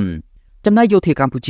ដែលកំពុងឈរជើងនៅតាមព្រំដែនពួកគាត់តែងតែថតបង្ហោះវីដេអូរៀបរាប់អំពីការឈឺចាប់ចំពោះទង្វើឈ្លានពានរបស់យោធាថៃជុំវិញរឿងនេះប្រធានអង្គភិបអ្នកនាំពាក្យរដ្ឋាភិបាលកម្ពុជាលោកប៉ែនបូណាបានចេញសេចក្តីថ្លែងការណ៍នៅថ្ងៃទី28មករាថារដ្ឋាភិបាលកម្ពុជាតាមរយៈរដ្ឋលេខាធិការដ្ឋានកិច្ចការព្រំដែនបានជំរុញឲ្យភាគីថៃអនុវត្តតាមលក្ខខណ្ឌចំណុចទី3នៃសេចក្តីប្រកាសរួមដែលចែងថាភាគីទាំងសងខាងមិនត្រូវធ្វើឲ្យប៉ះពាល់ទៅដល់ការខ័ណ្ឌសីមាព្រំដែននិងព្រំដែនអន្តរជាតិរវាងគ្នានោះទេទោះជាយ៉ាងនេះក្តីប្រធានក្រុមប្រឹក្សាខ្លុំមើលកម្ពុជាលោកម៉ែនណាតជំរុញឲ្យរដ្ឋាភិបាលកម្ពុជាប្រញាប់ប្តឹងភាគីថៃទៅតុលាការយុត្តិធម៌អន្តរជាតិ ICJ ដើម្បីទប់ស្កាត់សកម្មភាពឈ្លានពានរបស់យោធាថៃលោកបន្តថាសកម្មភាពរបស់យោធាថៃដែលបន្តរាយលួចបន្លាឈ្លានពានយកទឹកដីកម្ពុជានេះគឺជាការឆ្លុះបញ្ចាំងឲ្យឃើញពីភាពទន់ជ្រាយនិងអសមត្ថភាពរបស់មេដឹកនាំកម្ពុជានៅក្នុងការការពារបូរណភាពទឹកដីសៀមបានប្រើប្រាស់យន្តការឈ្លានពានទៅហើយដើរហួសបន្ទាត់ក្រហមឆ្ងាយទៅហើយភាពជាក់ស្ដែងត្រូវតែទប់ស្កាត់ការឈ្លានពានពីសំណាក់ថៃមកកម្ពុជាស្របតាមមាត្រាទី51នៃលក្ខន្តិកៈអង្គការសហប្រជាជាតិគឺប្រើសិទ្ធិស្វ័យការពារហើយអ្នកឯងចូលមកត្រូវបណ្ដឹងចេញក្នុងស្ថានភាពបច្ចុប្បន្នត្រូវតែទប់ពាក់ព័ន្ធទៅនឹងវិវាទព្រំដែននេះដែរនាយករដ្ឋមន្ត្រីចាំផ្ទះរបស់ថៃលោកអនុទិនច័ន្ទវិរៈគុលបានប្រកាសកាលពីម្សិលមិញថានៅតំបន់ព្រំដែនគ្មានសញ្ញានៃការផ្ទុះសង្គ្រាមលើកទី3រវាងកម្ពុជានិងថៃនោះទេលោកអះអាងថាកម្ពុជានិងថៃកំពុងធ្វើការតាក់ទងគ្នាដើម្បីបង្ការរាល់ការយល់ច្រឡំផ្សេងយ៉ាងណាក៏ដោយចុះអតីតមេទ័ពភូមិភាគ2របស់ថៃនិងបច្ចុប្បន្នជាទីប្រឹក្សាអគ្គមេបញ្ជាការកងទ័ពជើងគោកលោកប៊ុនស៊ីនផាត់ខ្លាំងធ្លាប់បញ្ជាក់ថាឱកាសផ្ទុះសង្គ្រាមជាលើកទី3ជាមួយកម្ពុជាគឺមានភាគរយ50អត់និង50អាចដោយអាស្រ័យទៅលើគោលជំហររបស់កម្ពុជាដែលនៅតែបន្តទាមទារទឹកដីនៅតាមព្រំដែនត្រឡប់ទៅវិញឬអត់លោកបញ្ជាក់ថាស្ថានភាពតាមព្រំដែនកម្ពុជាថៃបច្ចុប្បន្ននេះកំពុងស្ថិតនៅក្នុងដំណាក់កាលឈប់បាញ់និងការដាក់ពង្រាយកងទ័ពរងចាំការចរចាអ្នកតាមដានស្ថានភាពកម្ពុជាលើកឡើងថាប្រសិនបើមេដឹកនាំកម្ពុជានៅតែបន្តគោរពបទឈប់បាញ់តែម្នាក់ឯងនិងមិនប្រញាប់ស្វែងរកយន្តការច្បាប់អន្តរជាតិទេនោះកម្ពុជានឹងបន្តបាត់បង់ទឹកដីនៅតាមព្រំដែនទៅកាន់ភាគីថៃកាន់តែច្រើនទៅខណៈភាគីថៃវិញកំពុងរកវិធីបិទផ្លូវចរចាទ្វេភាគីជាមួយនឹងកម្ពុជាទៅហើយខ្ញុំយ៉ងច័ន្ទតារាទូរទស្សន៍អាស៊ីសេរី Washington បាទលោកនាងជាទីមេត្រីតាក់ទងទៅនឹងបញ្ហាឧក្រិដ្ឋកម្មឆបោកឆ្លងដែនវិញនៅពេលនេះតុលាការសហរដ្ឋអាមេរិកបានកាត់ទោសឧក្រិដ្ឋជនជាតិចិនម្នាក់ឈ្មោះជីនលៀងស៊ូឲ្យជាប់គុកជិត4ឆ្នាំនិងបង្គាប់ឲ្យបង់ប្រាក់សំណងជិត$27 លានក្រោមបទចោទប្រកាន់ពាក់ព័ន្ធនឹងអំពើលាងលុយកខ្វក់ ចំនួន$37 លាននិងអំពើឆបោកតាមអនឡាញដែលមានមូលដ្ឋាននៅកម្ពុជាតុលាការអាមេរិករកឃើញថាអ ுக ្រិតជនចិនលោកឈ្មោះជីនលៀងស៊ូនិងបពុយ៉ាងហោចណាស់8នាក់ទៀតបានប្រើប្រាស់ទឹកដីប្រទេសកម្ពុជាធ្វើជាមូលដ្ឋានសម្រាប់លាងលុយកខ្វក់និងបានដាក់គោលដៅលើជនរងគ្រោះជាជនជាតិអាមេរិកសម្រាប់ប្រតិបត្តិការឆបោកតាមអនឡាញនិងការក្លែងបន្លំតាមរយៈវិស័យរូបិយប័ណ្ណគ្រីបតូសូមស្ដាប់សេចក្តីរាយការណ៍របស់លោកសេចបណ្ឌិតក្រសួងយុទ្ធភ័ពអាមេរិកនៅថ្ងៃទី28ខែមករាបានចេញសេចក្តីប្រកាសថាអ ுக ្រិតជនជនជាតិចិនជីនលៀងស៊ូនិងបពុរបស់ខ្លួនផ្សេងទៀតបានប្លន់លុយជនជាតិអាមេរិកចំនួន174នាក់តាមរយៈប្រតិបត្តិការឆបោកតាមអនឡាញនិងការក្លែងបន្លំតាមរយៈវិស័យរូបិយប័ណ្ណគ្រីបតូដែលមានមូលដ្ឋាននៅប្រទេសកម្ពុជា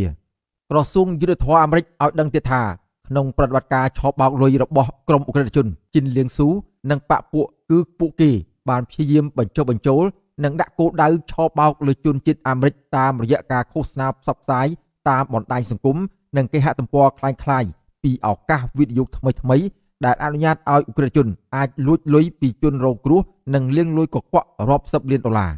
តុលាការអាមេរិកនៅក្នុងរដ្ឋកាលីហ្វ័រញ៉ានៅថ្ងៃទី27ខែមករាបានសម្រេចកាត់ទោសអ ுக ្រិតជនជីនលៀងស៊ូមានសញ្ជាតិចិនឲ្យជាប់ពន្ធនាគារ3ឆ្នាំ8ខែពីបទលាងលុយកខ្វក់ជិត$37 លានពីជនរងគ្រោះដែលបានមកពីការក្លែងបន្លំតាមរយៈវិស័យរូបិយប័ណ្ណគ្រីបតូនិងប្រតិបត្តិការឆបោកតាមអនឡាញដែលមានមូលដ្ឋាននៅប្រទេសកម្ពុជាតុលាការអាមេរិកក៏បង្គាប់ឲ្យអ ுக ្រិតជនជីនលៀងស៊ូបង់ប្រាក់សំណងជិត$27 លានហើយអ ுக ្រិតជនរូបនេះក៏បានសារភាពកំហុសកាលពីខែមិថុនាឆ្នាំ2025ចំពោះដំណើរការអាជីវកម្មឆបោកតាមអនឡាញនិងការផ្ទេរលុយដោយខុសច្បាប់របស់ខ្លួនតុលាការអាមេរិកបញ្ជាក់ទៀតថាអ ுக ្រិតជនជីនលៀងស៊ូគឺជាផ្នែកមួយនៃបណ្ដាញឧក្រិដ្ឋកម្មអន្តរជាតិដែលបញ្ចុះបញ្ចូលជនរងគ្រោះអាមេរិកឲ្យផ្ទេរប្រាក់ទៅគណនីធនាគារបពុរបស់ខ្លួនតុលាការអាមេរិកក៏បានកាត់ទោសបពុឧក្រិដ្ឋជនជីនលៀងស៊ូចំនួន2នាក់ទៀតក្នុងនោះមានឈ្មោះហូសេស៊ូម៉ាលីបាឲ្យជាប់គុក3ឆ្នាំនិងឈ្មោះសេងសេងហ៊ីឲ្យជាប់គុក4ឆ្នាំ3ខែក្រោមបទចោទពាក់ព័ន្ធនឹងប្រតិបត្តិការផ្ទេរប្រាក់ដោយខុសច្បាប់តាក់ទងនឹងចំណាត់ការតុលាការអាមេរិកនេះទូរទស្សន៍អាស៊ីសេរីមិនទាន់អាចតាក់ទងអនុប្រធានអចិន្ត្រៃយ៍នៃគណៈកម្មាធិការជាតិប្រយុទ្ធប្រឆាំងការជួញដូរមនុស្សអ្នកស្រីជូប៊ុនអេងដើម្បីអត្ថាធិប្បាយបានទេនៅថ្ងៃទី28ខែមករាជុំវិញរឿងនេះអ្នកអត្ថាធិប្បាយនយោបាយនិងជាអ្នកនាំពាក្យរដ្ឋាភិបាលឯករាជ្យ$23លោកកឹមសុខលើកឡើងថាអាមេរិកនឹងមិនបន្ធូរដៃក្នុងការកម្ចាត់ឧក្រិដ្ឋកម្មអនឡាញនិងកាត់ទោសក្រុមឧក្រិដ្ឋជនទាំងនោះឡើយលោកថាចំណាត់ការរបស់តុលាការអាមេរិកក៏កំពុងធ្វើឲ្យសមាជិកក្រុមគ្រួសាររដ្ឋាភិបាលតកូហ៊ុនជ្រួលច្របល់និងជឿជាក់ថាជួបកវាសនាពួកគេក៏ទំនងមិនខុសពីឧក្រិដ្ឋជនជនជាតិចិននោះឡើយដែលតុលាការអាមេរិកនឹងកាត់ទោសក្នុងសំណុំរឿងឧក្រិដ្ឋកម្មឆបោកតាមអនឡាញនៅថ្ងៃអនាគតអាមេរិកកាំងកាត់ទោសមេបណ្ដាញម្នាក់ម្ដងហើយរឿងនេះវាអាចខៀទៅដល់សមាជិកនៃក្រុមគ្រួសារហ៊ុនតែម្ដងឬក៏ទម្រាំទៅដល់កាត់ទោសសមាជិកណាម្នាក់នៃក្រុមគ្រួសារហ៊ុនអាមេរិកកាំងអាចជំរុញឲ្យស្ថាប័នហិរញ្ញវត្ថុអន្តរជាតិដាក់ទណ្ឌកម្មលើរដ្ឋាភិបាលលោកហ៊ុនម៉ាណែតក្នុងបញ្ជីប្រភេទឬក៏បញ្ជីខ្មៅនៃការចរាចរណ៍ហិរញ្ញវត្ថុអន្តរជាតិដើម្បីខ្ទប់ដង្ហើមរដ្ឋាភិបាលរបស់លោកហ៊ុនម៉ាណែតតែម្ដងពីព្រោះសហរដ្ឋអាមេរិកដឹងច្បាស់ណាស់ថាលោកហ៊ុនសែននិងក្រុមគ្រួសារហ៊ុនគឺជាមេបណ្ដាញអក្រិតកម្មឆ្លងដែនអន្តរជាតិកាលពីចុងឆ្នាំ2024តុលាការអាមេរិកក៏បានចេញដីកាឲ្យតុលាការនៅទីក្រុងញូវយ៉កសហរដ្ឋអាមេរិកចេញដីកាចាប់ខ្លួនទីប្រឹក្សាលោកហ៊ុនសែននិងលោកហ៊ុនម៉ាណែតគឺឧក្រិដ្ឋជនចេនស៊ីពីបទខុបខិតលាងលុយកខ្វក់និងខុបខិតក្លែងបន្លំតាមប្រព័ន្ធអេឡិចត្រូនិកទោះយ៉ាងណារដ្ឋាភិបាលកម្ពុជាបានចាប់បញ្ជូនឧក្រិដ្ឋជនរូបនេះទៅដំណើរការក្តីក្តាំនៅតុលាការចិនវិញបន្ទាប់ពីក្រសួងរដ្ឋាភិបាលសហរដ្ឋអាមេរិកបានដាក់ទណ្ឌកម្មលើក្រុមហ៊ុន Prince Group និងបង្កកទ្រព្យសម្បត្តិឧក្រិដ្ឋជនចិនស៊ីប្រមាណ$15,000 លានដែលបានមកពីអំពើឆបោកតាមអនឡាញនិងអំពើលាងលុយកខ្វក់នៅកម្ពុជាក្រៅពីចំណាត់ការតុលាការអាមេរិកលើក្រុមឧក្រិដ្ឋជនអន្តរជាតិឆបោកតាមអនឡាញសមាជិកសភាអាមេរិកក៏កំពុងដាក់មន្ត្រីកម្ពុជារបស់កម្ពុជានិងក្រុមគ្រួសាររបស់ពួកគេរួមទាំងអ្នកជំនួញធំមួយចំនួនចូលក្នុងបញ្ជីដាក់ទណ្ឌកម្មក្នុងសេចក្តីស្នើច្បាប់ HR 5490ពាក់ព័ន្ធនឹងឧក្រិដ្ឋកម្មឆបោកតាមអនឡាញនេះដែរអ្នកទាំងនោះរួមមានដូចជារដ្ឋមន្ត្រីក្រសួងមហាផ្ទៃលោកសសុខាឧបនាយករដ្ឋមន្ត្រីលោកណេតសាវឿនអគ្គស្នងការរងនគរបាលជាតិនិងត្រូវជាប្អូនថ្លៃរបស់លោកហ៊ុនម៉ាណែតគឺលោកឌីវិជាបងប្អូនជាដូនមួយរបស់លោកហ៊ុនម៉ាណែតគឺលោកហ៊ុនតូអភិបាលខេត្តកណ្ដាលលោកគួចចម្រើនម្ចាស់ក្រុមហ៊ុនកាស៊ីណូក្រោន និងជាសមាជិកព្រឹទ្ធសភារបស់គណៈបកកណ្ដាលអំណាចគឺលោកកុកអានអភិបាលរងខេត្តព្រះសីហនុលោកឡុងឌីម៉ង់និងកូនប្រុសអតីតឧបនាយករដ្ឋមន្ត្រីលោកលឹមឆៃលីគឺលោកយឹមលាក់ជាដើម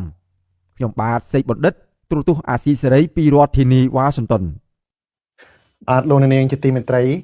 តកតងទៅនឹងបញ្ហាឧក្រិដ្ឋកម្មឆបោកនេះដែរគឺអង្គការលើកលែងទោសអន្តរជាតិ Amnesty International បានលាតត្រដាងថាការបរាជ័យរបស់អាជ្ញាធរកម្ពុជាក្នុងការបង្ក្រាបឧក្រិដ្ឋកម្មឆបោកតាមអនឡាញដោយសារតែមានការខុបខិតគ្នារវាងរដ្ឋនិងឧក្រិដ្ឋជនអង្គការអន្តរជាតិដដែលលើកឡើងថារដ្ឋាភិបាលកម្ពុជាមិនបានអើពើក្នុងការប្រឆាំងនឹងឧក្រិដ្ឋកម្មឆបោកតាមអនឡាញឡើយដែលធ្វើឲ្យឧក្រិដ្ឋជនអាចប្រើប្រាស់កម្ពុជាធ្វើជាមូលដ្ឋានសម្រាប់ជួញដូរមនុស្សនិងបង្ខាំងជនរងគ្រោះរាប់ពាន់នាក់ធ្វើទរណកម្មយ៉ាងឃោរឃៅក្នុងមជ្ឈមណ្ឌលឆបោកតាមអនឡាញនានានៅក្នុងប្រទេសកម្ពុជាបាទសូមទស្សនាវីដេអូអំពីរឿងនេះដែលរាយការណ៍ដោយអ្នកស្រីសុជីវី Why is the Cambodian state allowing it to happen? Which is why we conclude that it's pointing towards complicity, given the failure of protecting អង្គការលើកលែងទោសអន្តរជាតិនៅថ្ងៃទី27ខែមករាបានចេញសេចក្តីថ្លែងការណ៍រិះគន់ចំណាត់ការបង្ក្រាបរបស់រដ្ឋាភិបាលកម្ពុជាថ្មីនេះទៅលើទីតាំងអគារឆបោកតាមអនឡាញថាបង្កឲ្យមានវិបត្តិមនុស្សធម៌កាន់តែកើនឡើងទៅលើជនរងគ្រោះដែលបានរត់គេចចេញពីទីតាំងអគារឆបោកតាមអនឡាញអង្គការការពារសិទ្ធិមនុស្សដដែលរកឃើញថាមនុស្សរាប់ពាន់នាក់ដែលបានរត់គេចខ្លួនឬត្រូវបានដោះលែងពីកន្លែងឆបោកតាមអនឡាញនៅកម្ពុជាភាគច្រើនបានរងការរំលោភបំពានធ្ងន់ធ្ងរក្នុងនោះរួមទាំងការរំលោភបំពានផ្លូវភេទនិងការធ្វើទរណកម្មអំឡុងពេលពួកគេជាប់នៅក្នុងអគារអនឡាញ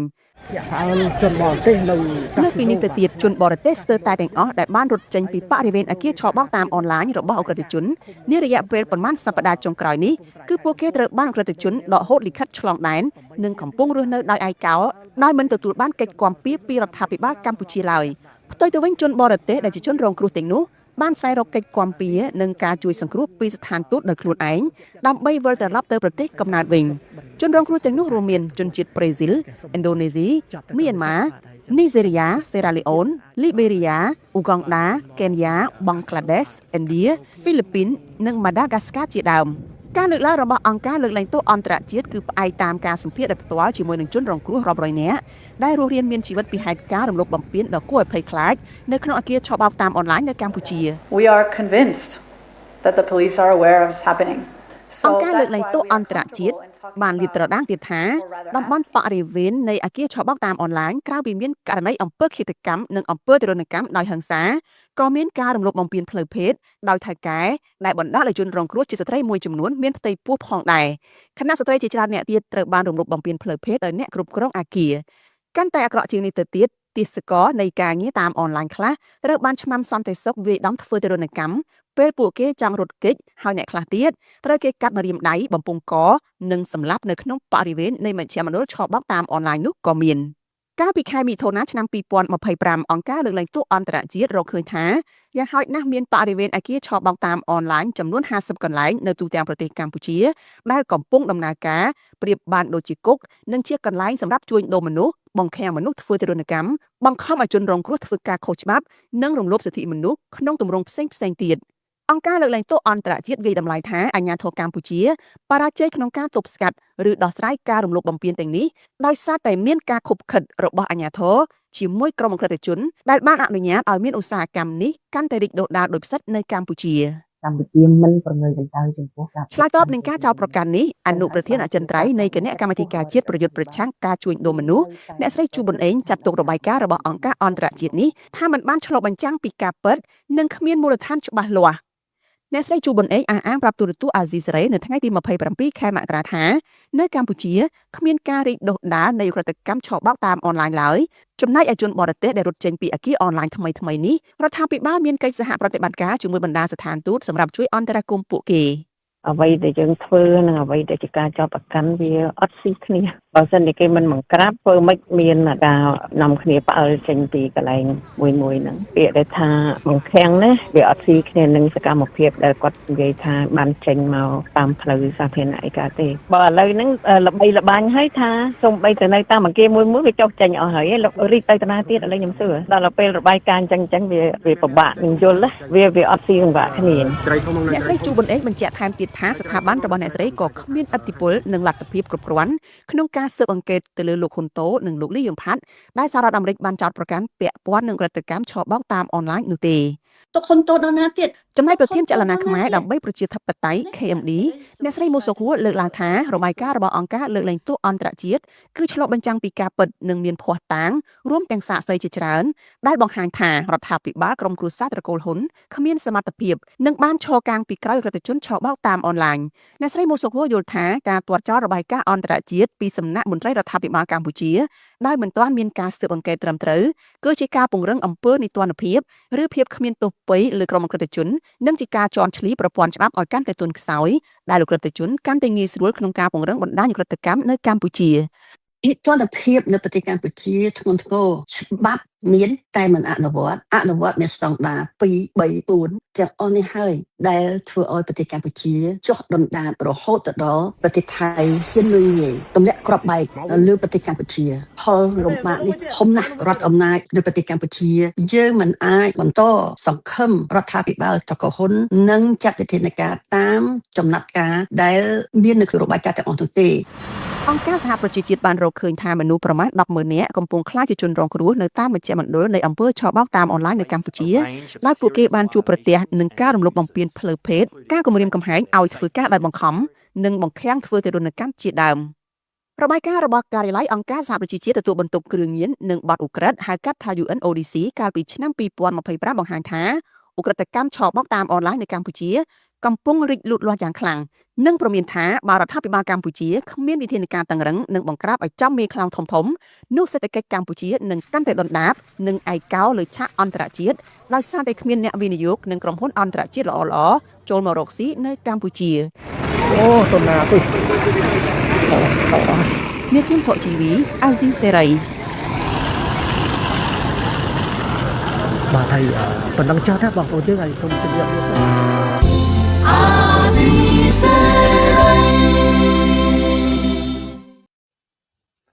បាទលោកនាងជាទីមេត្រីរបបដឹកនាំនៃក្រមគ្រួសារត្រកូលហ៊ុនបានបោកប្រាស់និងបំភាន់សាធារណមតិជាតិនិងអន្តរជាតិជាច្រើនឆ្នាំមកហើយទាក់ទងទៅនឹងឧក្រិដ្ឋកម្មឆោបបោកតាមអនឡាញនៅកម្ពុជា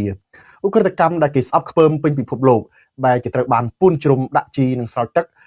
ពីរបបដឹកនាំនៅភ្នំពេញទៅវិញតើរបបដឹកនាំត្រកូលហ៊ុនបានបោកមតិជាតិនិងអន្តរជាតិយ៉ាងណាខ្លះអំពីរឿងឧក្រិដ្ឋកម្មឆោបបោកអនឡាញនេះបាទសូមលោកនាងរងចាំស្ដាប់ការបកស្រាយផ្ទាល់របស់លោកយ៉ងច័ន្ទរាអំពីរឿងនេះនៅក្នុងកម្មវិធីផ្សាយរបស់យើងនៅយប់ស្អែកនេះបាទលោកនាងជាទីមេត្រីកម្មវិធីផ្សាយរបស់យើងនៅរាត្រីនេះបានមកដល់ទីបញ្ចប់ហើយខ្ញុំបាទសូមអរគុណមែនទែនចំពោះលោកនាងដែលមានភក្ដីភាពតាមដានការផ្សាយរបស់យើងតាំងពីដើមមកដល់ទីបញ្ចប់បាទសូមបញ្ចប់កម្មវិធីផ្សាយរបស់យើងត្រឹមតែប៉ុណ្ណេះបាទសូមអរគុណរាត្រីសួស្ដី